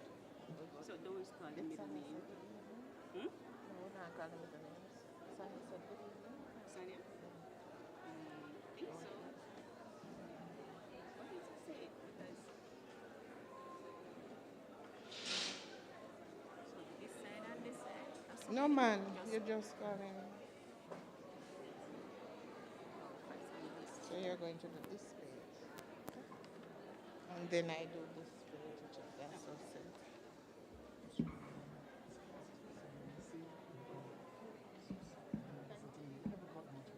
Thank you. All right.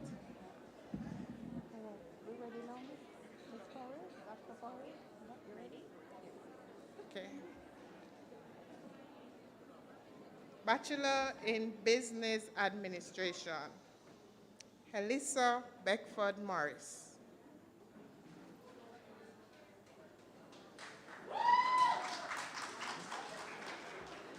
Where should I?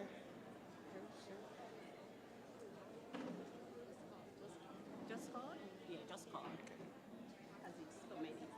Loy Belnavis Morris.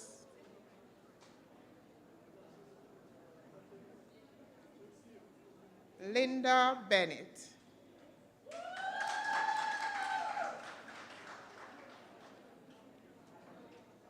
Hives Bernard.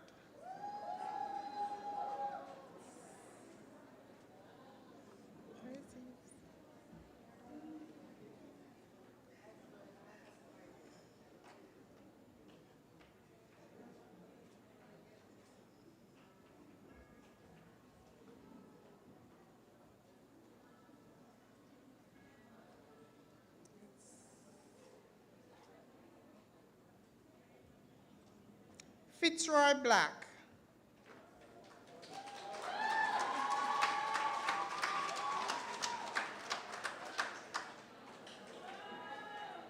Congratulations, Yves.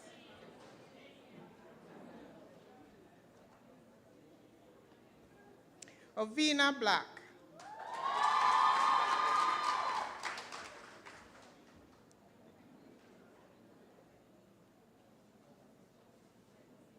Suzanne Blackwood.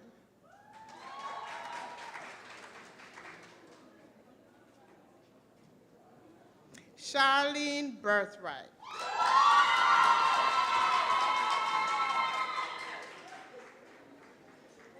Carrie-Ann Britton.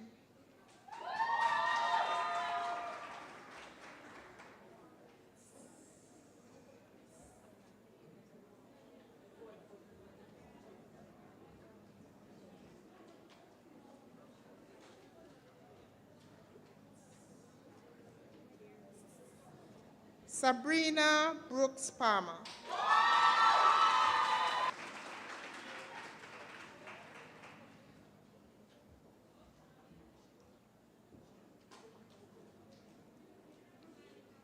Deborah K. Brown.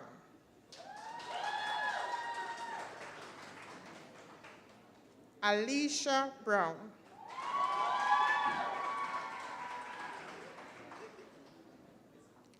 Regina Brown.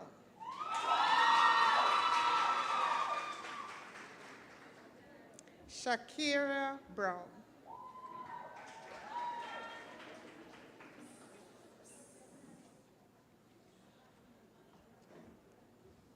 Tracy Ann Brown.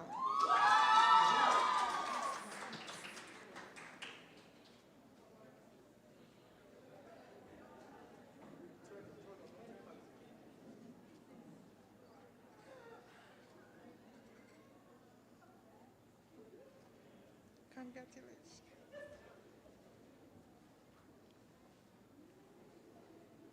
Tiana Carty.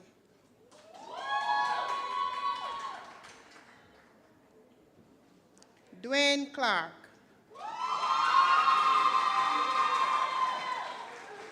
Wayne Clark.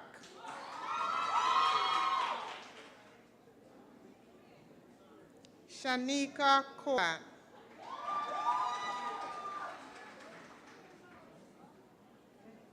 Aisha Crosgill.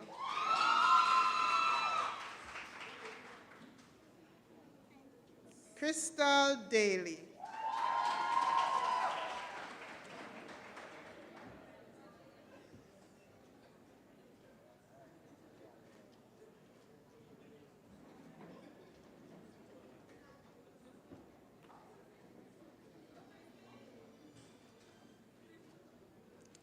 Shamika Daly.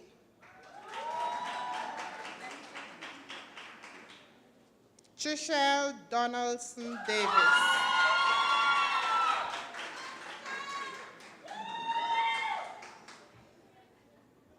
Shanique Elliott Marsden.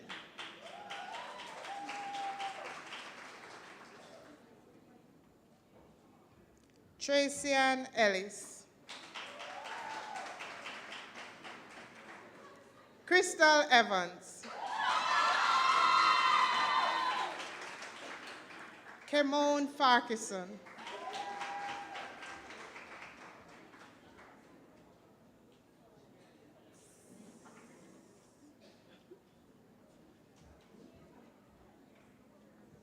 Ambrose Fowler.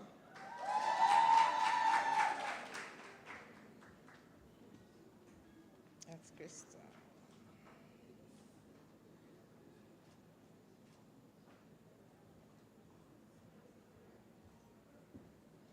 Dion Francis.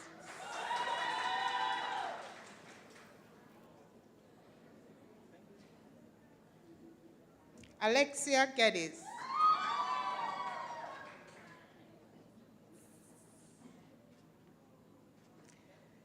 Jacqueline Gilbert.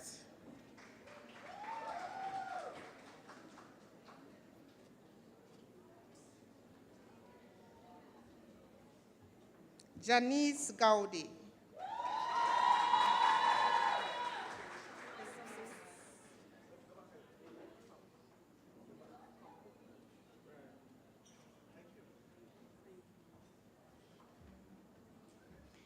Carlene Graham.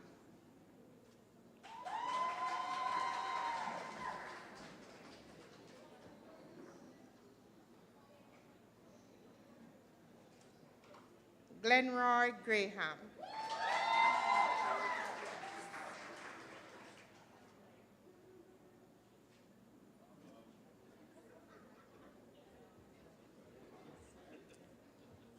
Jeannie Grant.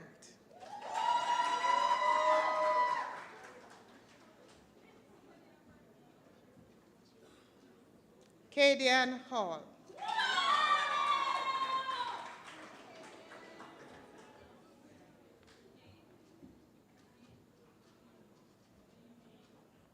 Andre Hamilton.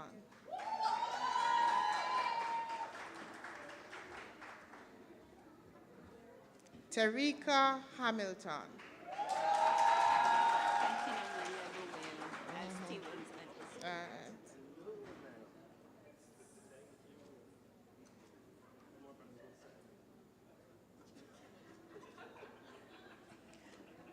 Sasha K. Harrison.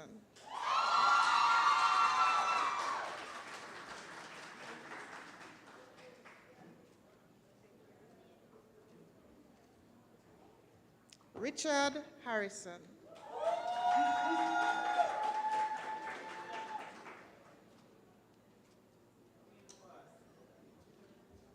Atisha Harvey.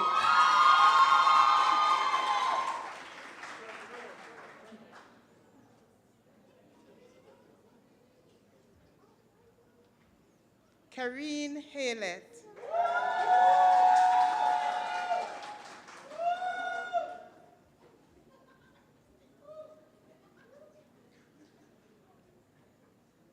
Bethloy Higgins.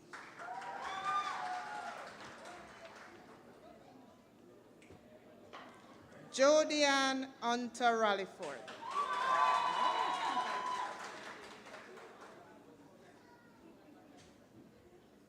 Shelly-Ann Jackson.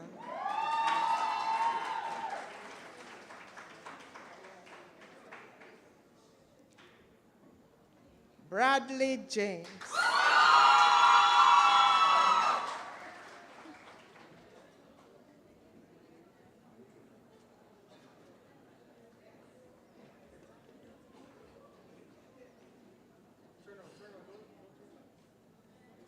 Latisha James.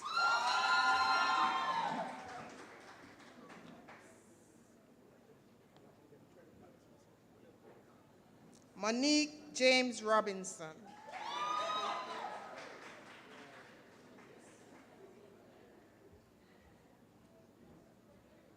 Monique Johnson.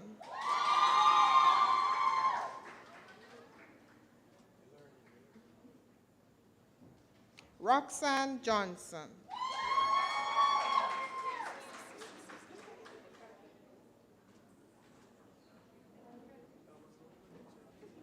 Cleon Johnson.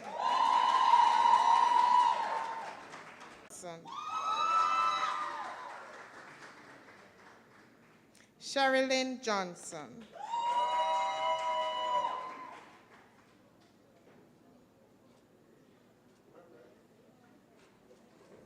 Yasmin Johnson Brooks.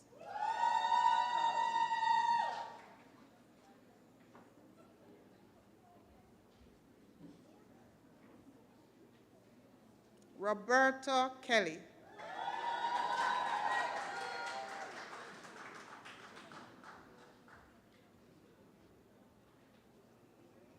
Melissa Lamont Phillips.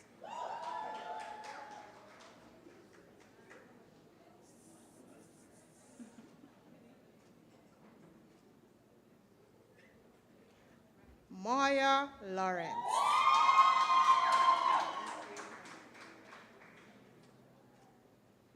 Vanessa Lawrence.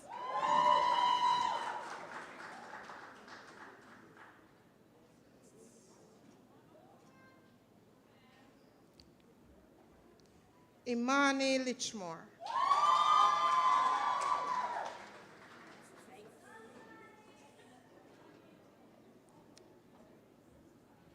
Nashali Lou Harriet. Nashali.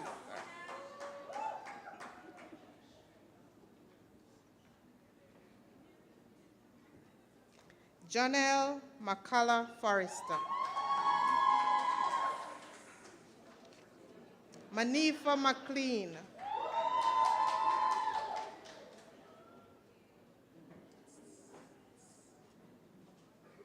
Tracy-Ann McDaniel Walters.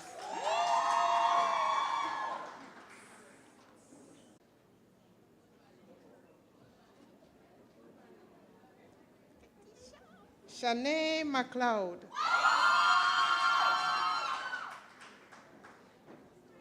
Elizabeth McMaster.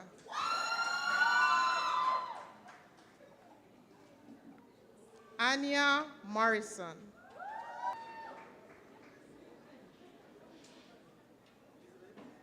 Candice Mullins.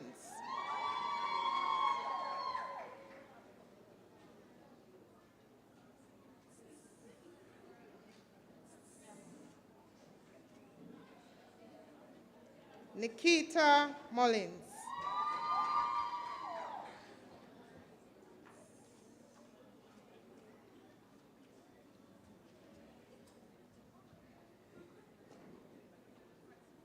Jeannie O'Connor.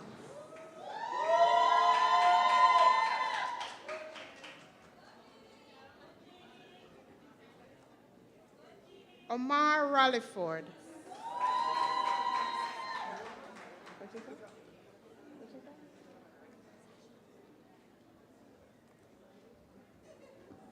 Listen, yeah. Nicola Richards.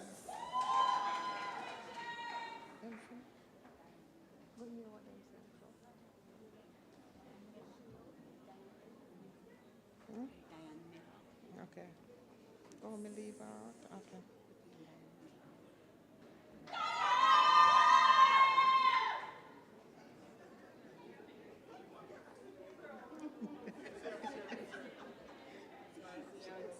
Yeah. David Ricketts.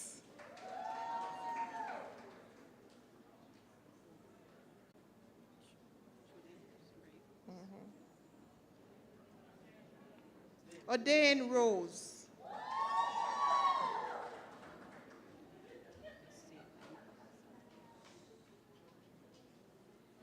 Janice Roy.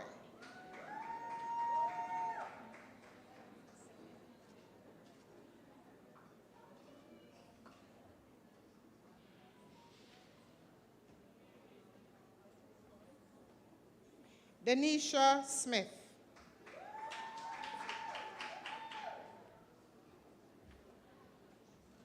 Shanice Smith.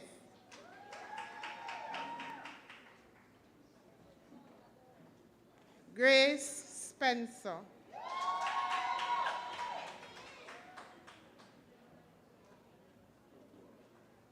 Garcia Thomas.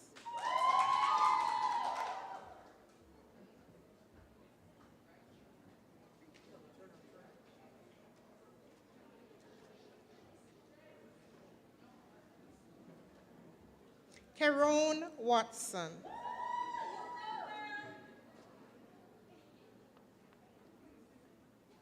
Charmaine Wilkes. Oh, let me see. All right, hold on. Carlene Williams.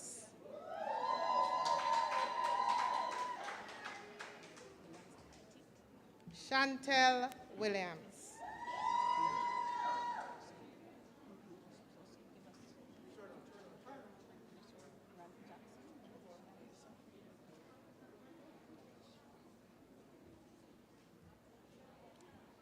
Sasha Williams. Malik Wilson.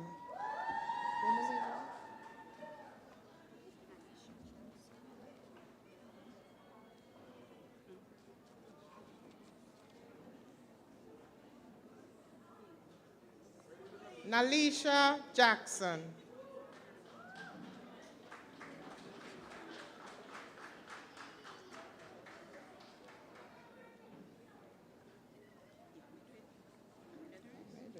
Let me just continue. Thank you.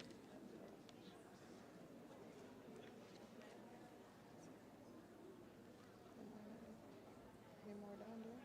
Any more down there?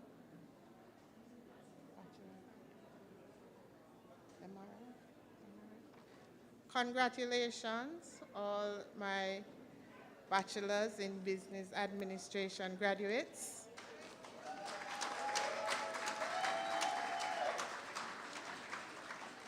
Now my associate in bachelor's business administration.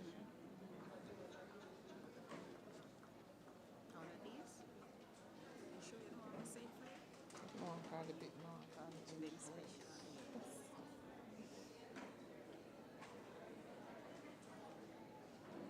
All right, ready? Adrian Campbell. For bachelor. Bachelor's?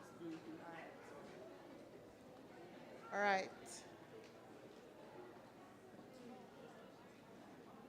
I would like to call on Adrian Campbell, bachelor's in business administration. Please take your walk.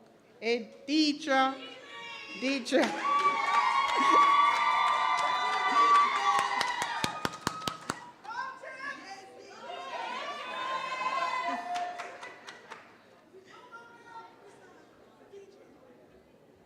All right, now for the associate in business administration,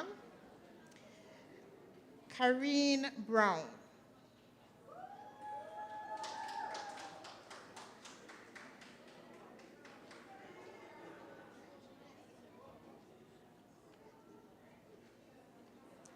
Sibone Francis.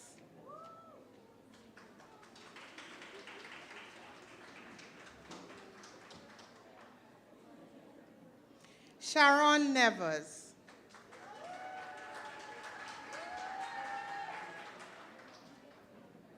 Kedisha Simpson.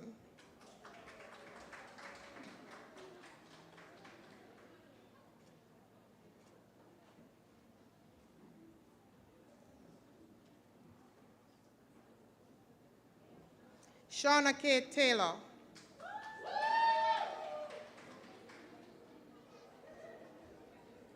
Andrea Williams.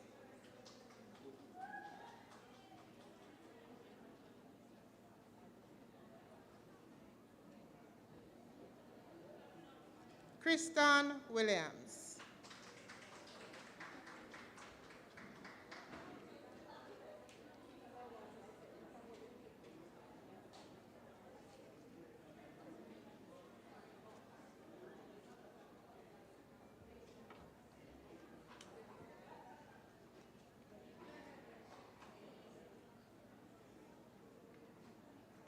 Suzanne Gordon.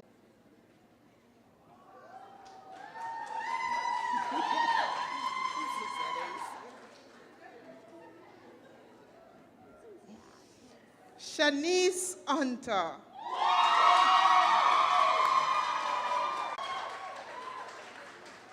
Sarana Williams. Tashika Henry.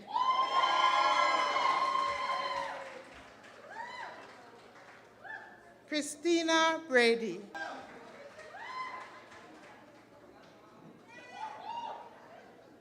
Patrice Harvey.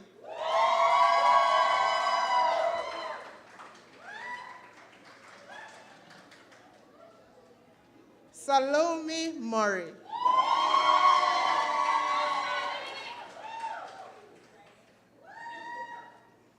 Colin Cole.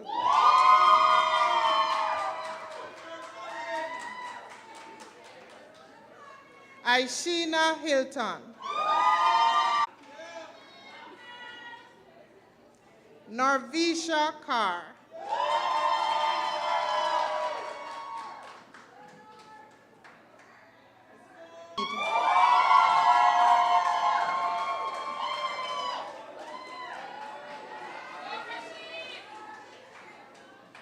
Chevanese Coke.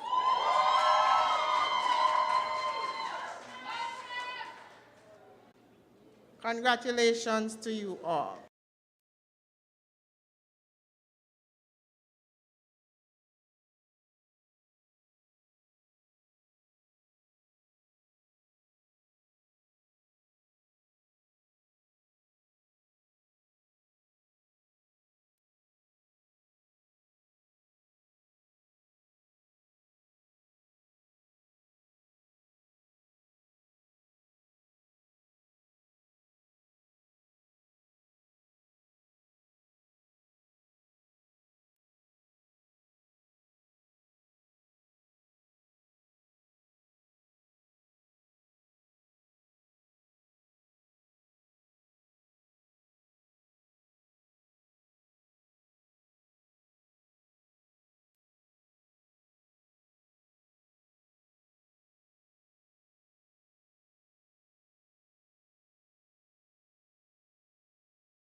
Audrey Willocks, Department of Nursing and Allied Health.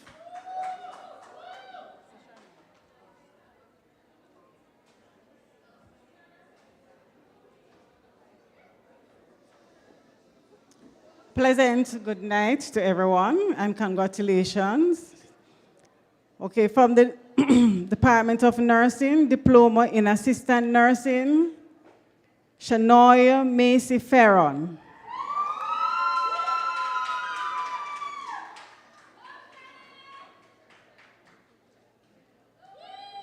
Brianna Abigail Fraser.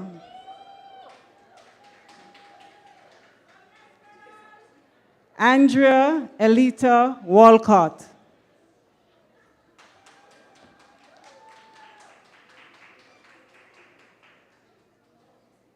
Model Sandra Charlton.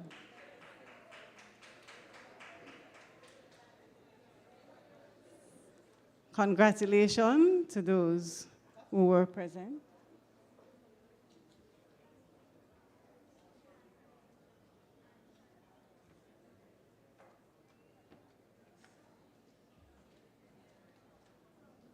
Thank you, Mrs. Willocks.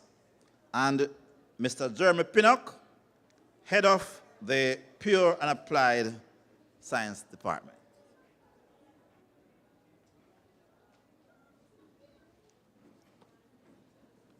From the Department of Pure and Applied Sciences, Associate in Engineering, Travis U. Hamilton.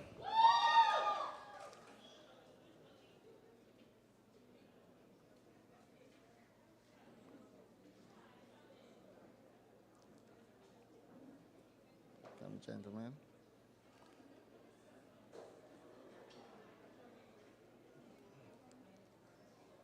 Michael Wayne Anthony Mackenzie. Come, Michael. Michael. Prince Jafari Smith.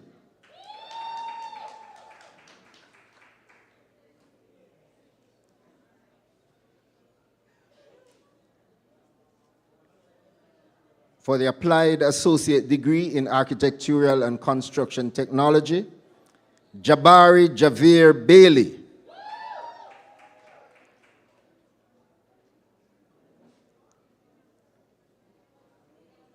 And finally, Royal Matthew Minot.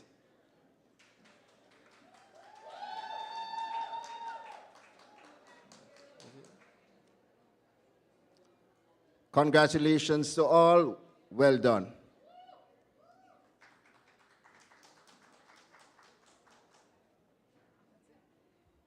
Thank you, Mr. Pinnock. Thank you very much, Dr. Farwison. Congratulations, graduates. You have earned the title. All right. Now, graduates, you have been listening to all the presentations. It is time that we listen to you.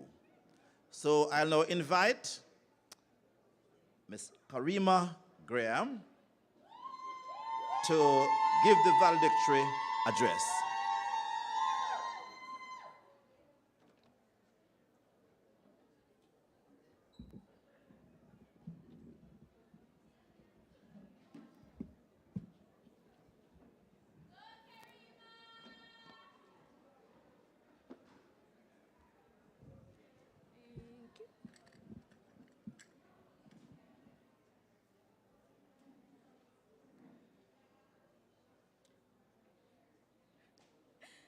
It is important for us to understand that the experience of facing and overcoming adversity is actually one of our biggest advantages, as adversity is preparation for greatness.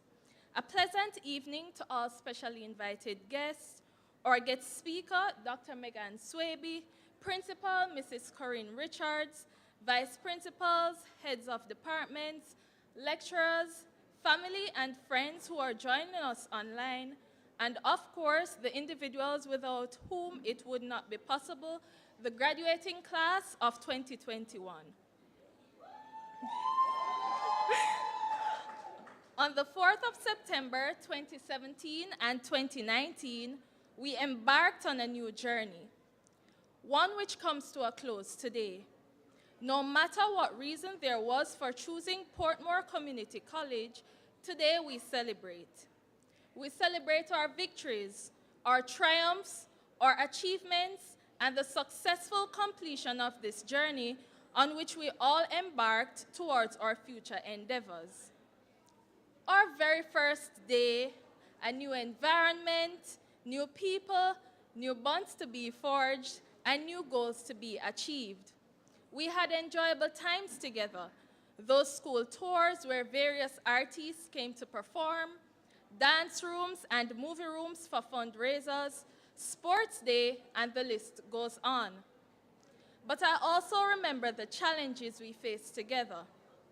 Losing some great lecturers along the way, having practicals every week, those times when exams were upon us and coursework was outstanding, and we were constantly stuck in a dilemma of whether to study or finish up an assignment. And for HTM students, I know we all can relate when I say these two words, planning culturama. And not to mention, planning seminars and business practice launch for the business students. Financial challenges, which resulted in us standing in long lines when it's exam season, trying to get the go-ahead to sit exams, individuals not having enough data or access to a reliable device for remote classes, but I digress, as they all have contributed to building a strong foundation for many of the relationships that we have with each other today. Relationships that have withstood those years. There we were, going through our usual routine of attending school daily, sitting in classrooms with each other, and then the sniffles, coughs, respiratory challenges, and a plethora of other symptoms all came to perfectly wrap in a virus called COVID-19. And our world as we knew it stopped. Suddenly, we couldn't do the things we enjoyed anymore because of lockdowns, curfews, and several other restrictions. It felt like our worlds were crumbling because we were all now in this pandemic. I think I speak for everyone when I say we were too stunned to speak. Boy, we did have to adjust. In addition to some of our previous challenges, whether financial or otherwise, we now had to deal with a completely different approach to our schooling. Everything was now online. For classes, we were required to get more creative in delivering group assignments, in spite of all the technological and other challenges faced. Notwithstanding, through it all, we overcame. Our various departments and lecturers worked diligently to ensure this would not affect our tenure or quality of the education we were to receive. And might I add, our lecturers did an excellent job. And to you, our graduates, who adjusted and trusted the process, look at us now, reaping all the benefits. A big thank you to you all. This ceremony marks the end of yet another chapter in our lives. So much has changed within the past 2 years, and with such uncertainty all around the world, you may ask yourself, what's next? What's next is you step out of your comfort zone, look at where you want to be, and with each day that passes, you write a new page. You ensure that each page is inked with purpose-driven decisions that contribute to your goal. Don't morph into something you are not or aim to please, but rather, with self-actualization at the pinnacle, ensure that you fulfill the highest and most truthful expression of yourself as a human being. I think the most precious and valuable thing in life is time. Oh, the wonders of time. What time reveals, what time proves. If only we give ourselves grace and time. The most beautiful thing in life is change, just never knowing what is next or what is to come. Things change ever so often, and so should we. How beautiful is it that we are able to morph and adjust and become whoever and whatever we want to be. Just the thought of knowing that we can adjust, we can shift our entire alignment and become something completely different. Pair the two together and watch what unfolds. Of course, challenges will arise with changes. However, on your new journey, do not be afraid of failure or disappointment. Regardless of whether or not you fear them, failure and disappointment are inevitable. Withal, the beauty is that through disappointment and/or failure, you can gain clarity and view those failures with a detailed eye to seek out opportunities. With clarity comes conviction and true originality. Despite the fact that we're still going through the pandemic, compounded by a war upon us, and feeling overwhelmed with what is going on in the world, I share this prayer with you from a popular film. As we face unprecedented times, dearest Father and Almighty Creator, we ask for your grace despite our pride, your forgiveness despite our doubts. Most of all, Lord, we ask for your love to soothe us through these dark times. May we face whatever is happening and to come in your divine will with courage and an open heart of acceptance. I implore you, do not be afraid of what is to come or what happens next, but have faith and goodwill. Face those challenges with a positive outlook. As Dr. Seuss would say, congratulations, today is your day. You're off to great places, you're off and away. Congratulations, graduating class of 2021.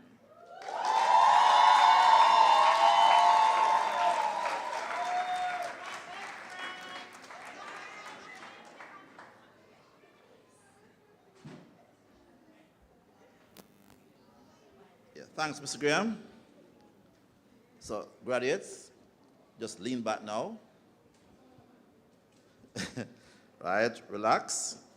While Mr. Adrian Jackson comes forward to serenade you. Mr. Adrian Jackson.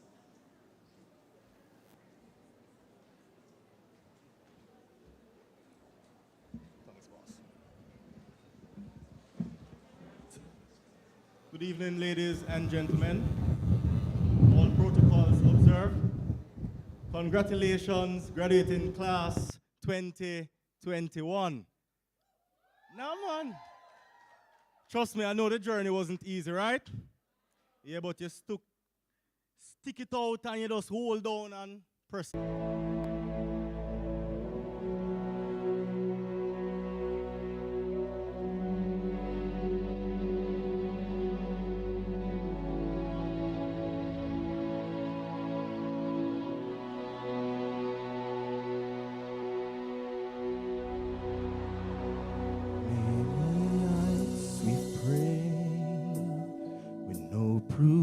Anyone could hear in our hearts a hopeful song we barely understood.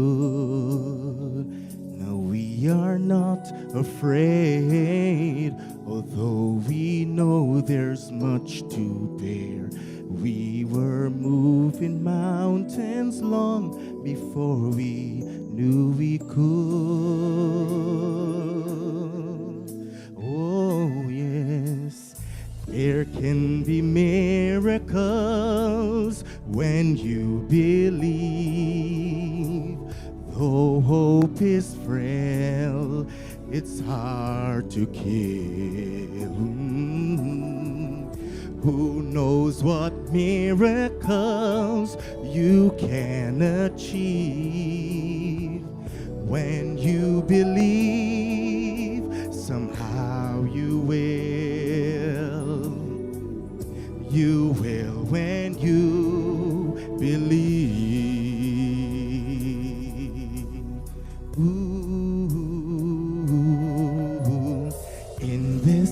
time of fear, when prayer so often proves in vain. Hope seems like the summer bird too swiftly flown away. But yet I'm standing here, my heart so full I can't explain, seeking faith and speaking words I never thought I'd say. There can be miracles when you believe, though hope is frail, it's hard to give. Oh, who knows what miracles you can achieve when you believe, somehow you will. You will when you believe. Do you believe? Yeah. Come on. Oh, they don't always happen when you ask now. And it's easy to give in to your fear. Oh, but when you're blinded by your pain, can see your way clear through the rain. A small but still resilient voice says help is very near. Oh, there can be miracles when you believe, though hope is frail, it's hard to kill. Oh, who knows what miracles you can achieve when you believe, somehow you will. Now you will. You will when you believe.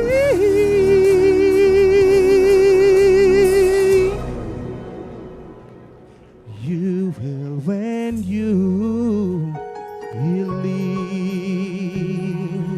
Just believe. Just believe. You will when you believe.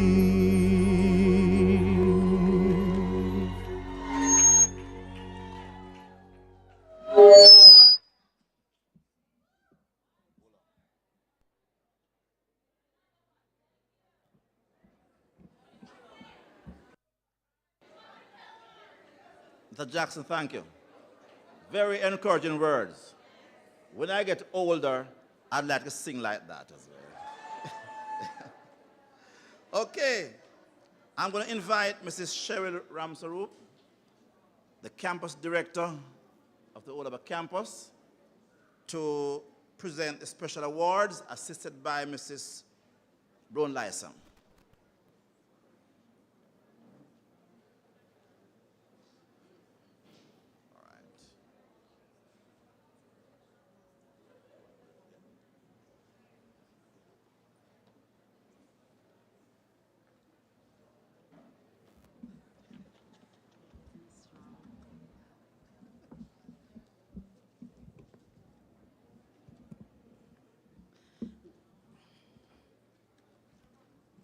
Good evening again. We stand here today to give special awards to the following students from the different departments. Please give them a round of applause. Firstly, from the Associate of Science degree in Social Work, Winston Johnson.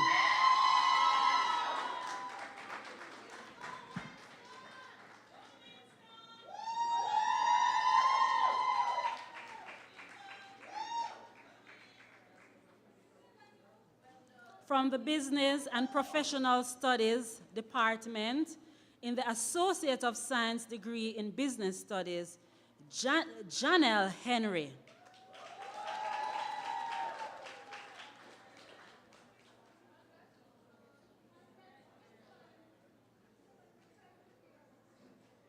From the Bachelor's of Science in Business Studies, John Salesman.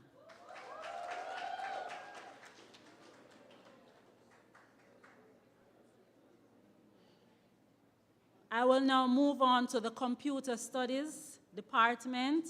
From the Associate of Science degree in Computer Servicing and Electronics, John Bradley Sherman.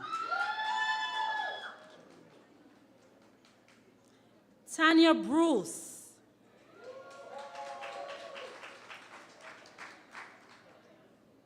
From the Associate of Science degree in Management Information Systems, and here we have Mr. Sherman. He's collecting on behalf of his son. Give him a round of applause.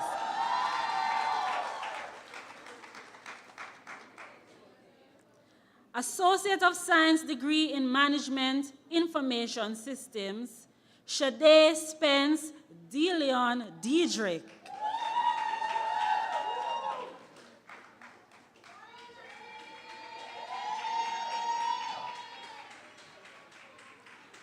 Bachelor's of Science in Management Information Systems, Kadia Smith Allwood.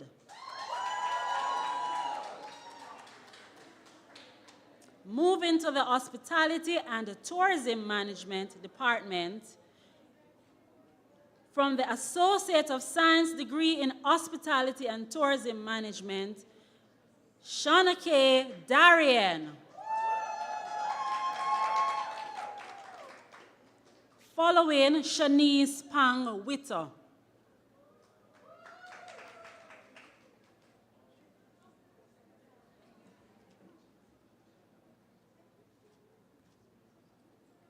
Associate of Science degree in Health and Wellness, Julien Rowe.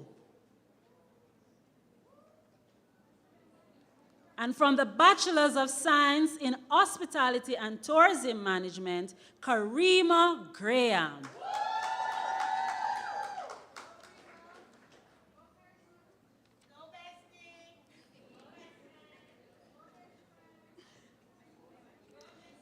Moving to the Department of Pure and Applied Science, in the Associate of Science degree in Construction Technology, Fabian Chambers. And finally, in the Associate of Science degree in Engineering, Brandon Wilson.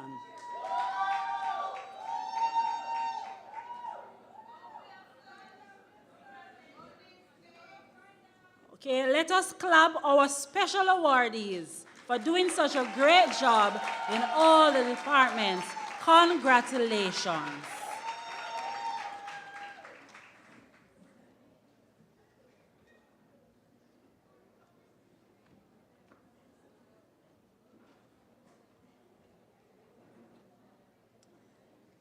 Thank you, ladies. We will now have a video presentation followed by reflection.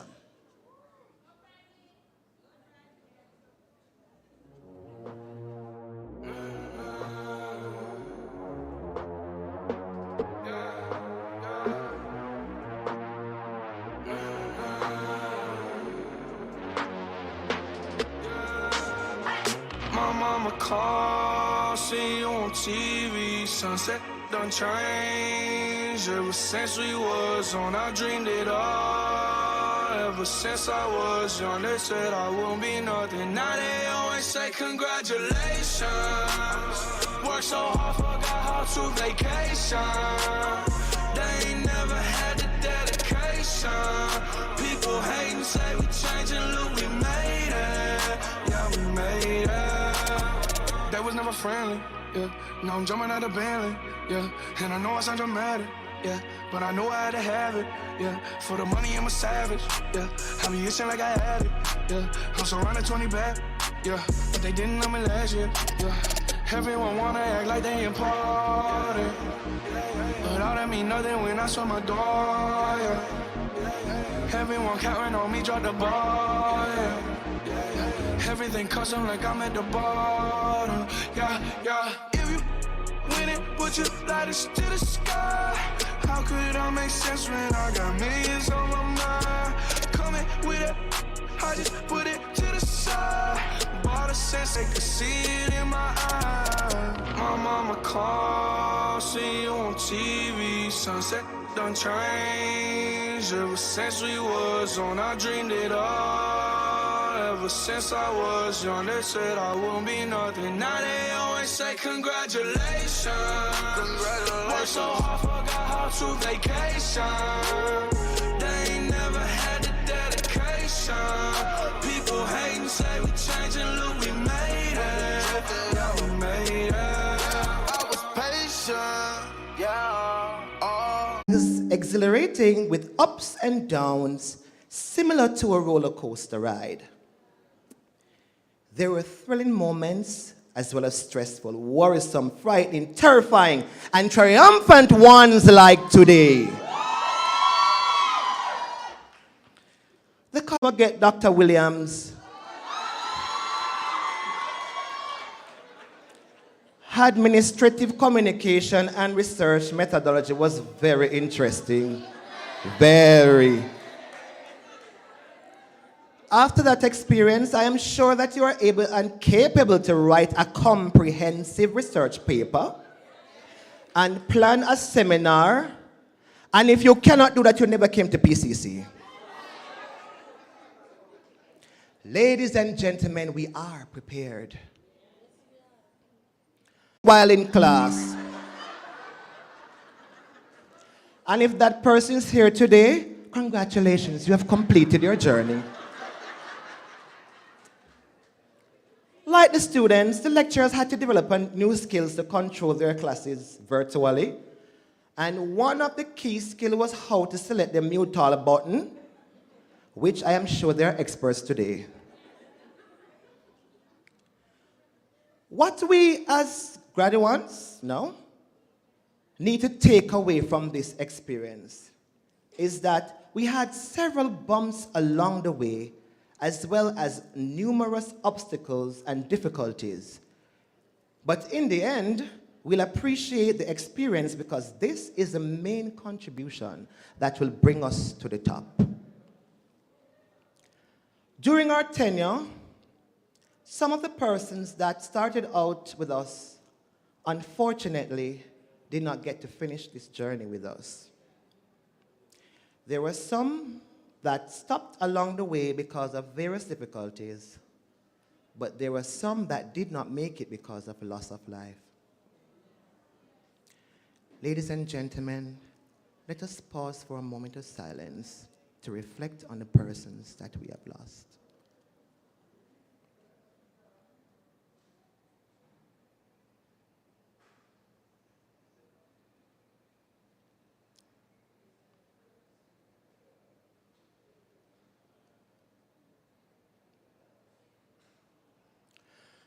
Last night, I saw a WhatsApp status from one of our colleagues, Sasha K. Harrison. And looking at her gown, this was what she had to say, and I quote, "This I run a place I know. Baddest suit in the world. You can get one yourself. 4 years of hard work and dedication, stress and problem, war with group members, presentation, ball and sweat, blood, sweat, tears. This are the baddest suit in Jamaica right now. If you don't have one of them suit here, and you're not prepared to get one of them suit here, your life's sad.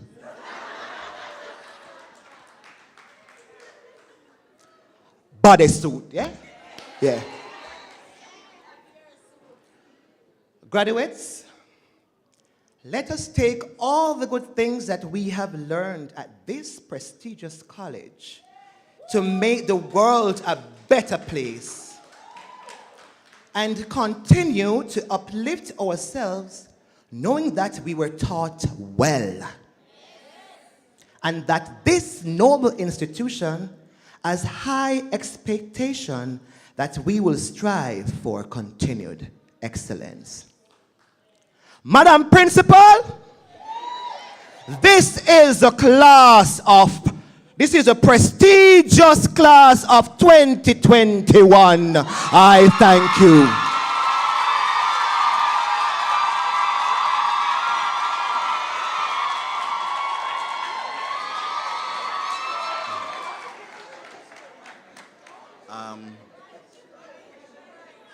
Bradley?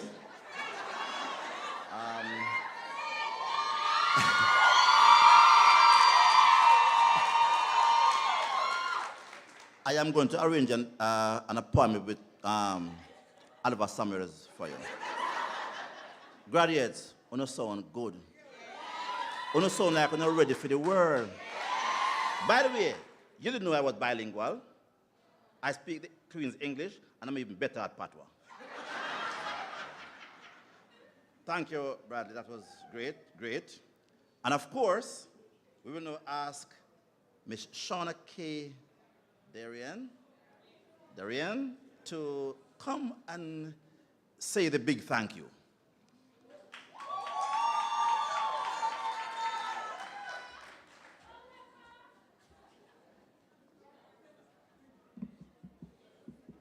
I'm not really sure how I can top Bradley, but let me try. The sun that rises must set. Seasons that begin, end. And in the very same way, this program that began must conclude. Ladies and gentlemen, both present and virtual, good evening. This evening, it is my honor to propose the vote of thanks on behalf of the graduating class 2021. As we culminate this celebration of our outstanding achievements under the theme, Empowered to Overcome Adversities, Positioned for Greatness. This ceremony would not have been made possible without the support and collaboration of many over not just the time it took to organize this program, but throughout the years of study we've endured. And so I take pleasure at this time in acknowledging these persons. To our distinguished guests, representative of the Ministry of Education, Youth and Information, Dr. Felicia Marshall, His Worship the Mayor Leon Thomas, Member of Parliament Mr. Robert Miller, Executive Director of the Council of Community Colleges of Jamaica, Dr. Powell Wilson, Chairman of the Board, Reverend Carl Henling, Principal and past principals, Mrs. Corrine Richards, Vice Principal, Mr. John Sherman, and Mr. Ern Green. Thank you so much for your continued support, resource provision, and contributions to our education and success. We could not have done this without you guys. Guest speaker, Dr. Megan Swaby, we thank you for being with us this evening. It has been a great pleasure. Thank you for your words of wisdom and encouragement. We will take them with us into the future where we will apply them. Master of Ceremony, Mr. Sherman, for your effort towards the anchoring of this evening's proceedings. Thank you. To the soulful and melodious songbird, Mr. Adrian Jackson, we say thanks for that beautiful serenade. And to the dance troupe, we also say thank you. Both presentations have added to the grandeur of this program. Our journey to this point did not begin today. It began for all of us when we first took action and signed that application paper. The road was one that was long, but we were not alone. To the heads of departments, staff, senior staff members, lecturers, we want to express our deepest gratitude to you all for your guidance, your support, your words of correction and encouragement, the wisdom you have shared with us, the memories we have made. They are etched forever in the history of our lives. You have played a role in the shaping of our future, and we are immensely grateful. Thank you for adapting and pivoting when adversities hit, and we were in the middle of a global pandemic. Thank you for finding ways to ensure we had the information and the resources we needed to excel. And excel we did, because we are here tonight.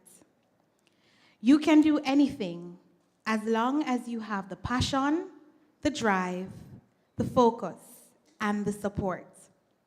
This evening, we say thank you to the ancillary and the auxiliary staff who supported us behind the scenes.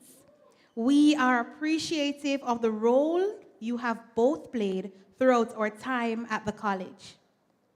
An event of this dimension could not happen overnight. Thank you to the planning committee for your involvement and willingness. This day would not have been a success without your hard work. Parents, guardians, friends, family. Today would not have been possible without you either. You are our biggest supporters, motivators, oftentimes critics, but almost always in love. You have continually shown up for us, funded us, and believed in our dreams and worked alongside us to accomplish them. We cannot repay the sacrifice that some of you have made, but we can show our gratitude. In the middle of a global crisis, you provided the support and resources we needed to complete this leg of our journey. Thank you for caring. Thank you for your prayers. Thank you for never giving up on us. Because I know some of us have been at that place where we wanted to give up. Thank you for being there and for always showing up. We love you. Finally, my fellow graduates, we have overcome. Give yourself a round of applause, man. We deserve it.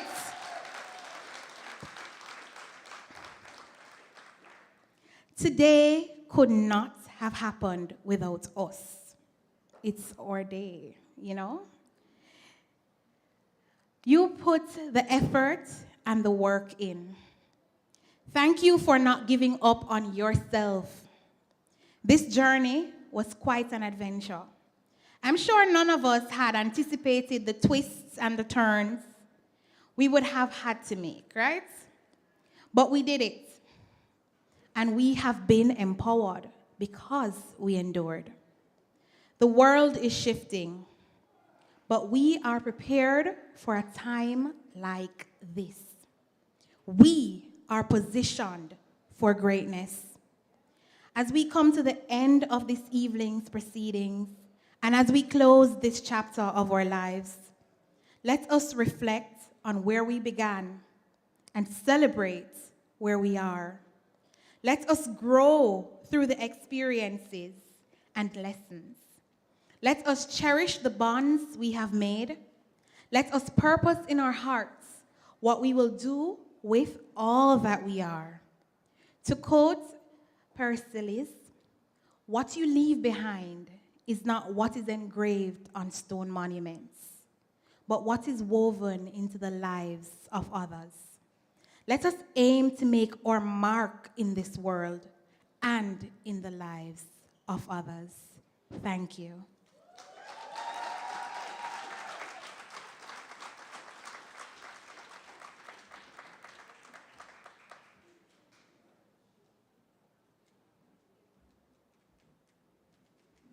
Thanks, Shauna Kay.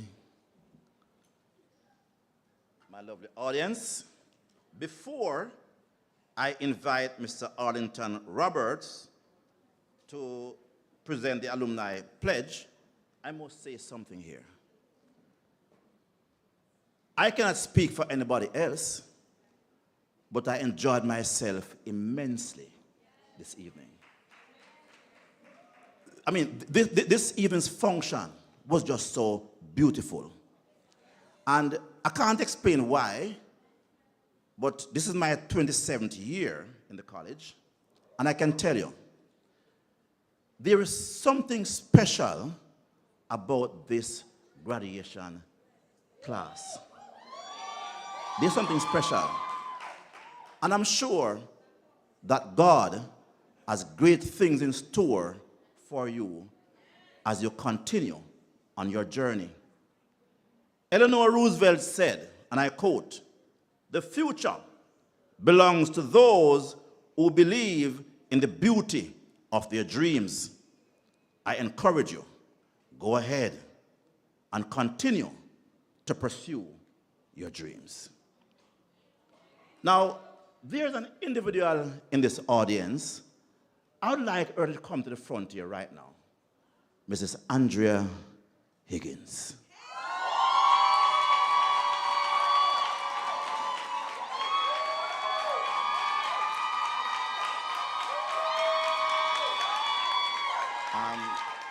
Mrs. Higgins, if I had some plaque or something to present to you, I would have. You have managed the graduation committee with distinction, excellence. 9 times, and I'm going to spill a secret now. 9 times, 7 o'clock, 8 o'clock, 9 o'clock, she has us on the phone. She called us any time of the day. We have to meet now for the rehearsal, and she had us going. And we stuck with her. Madam Higgins, this college needs to recognize the kind of person that we have in our midst. Mrs. Andrea Higgins. Thank you, Madam Higgins. Mr. Arlington Roberts. Please come forward, sir, and do the alumni pledge. Thanks.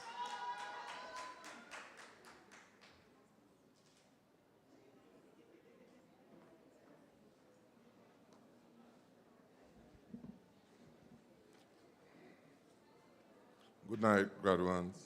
All protocols observed, and I will agree with Mr. Sherman. This is my 3rd graduation, including the one that I was a part of, and this one is really special, really special. Congratulations. Portmore Community College Alumni Pledge. We, the alumni, do hereby pledge our loyalty to Portmore Community College and promise to promote the college's mission, educating beyond boundaries. We promise to buttress quality education and ensure PCC plays its role in developing individuals with the requisite skill sets to face the challenges of a globalized world. We promise to pursue a mandate to high expectations of this august body to our college and country, Jamaica land we love. Thank you very much. Ladies and gentlemen, we have come to the end of this evening proceedings. And I really want to hail, before we finish, the 3 wonderful principals that God has blessed this college with.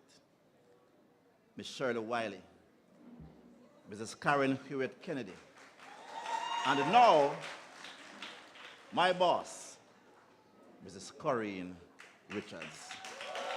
God bless you all as we move on with our lives. God bless you all. Thank you very much.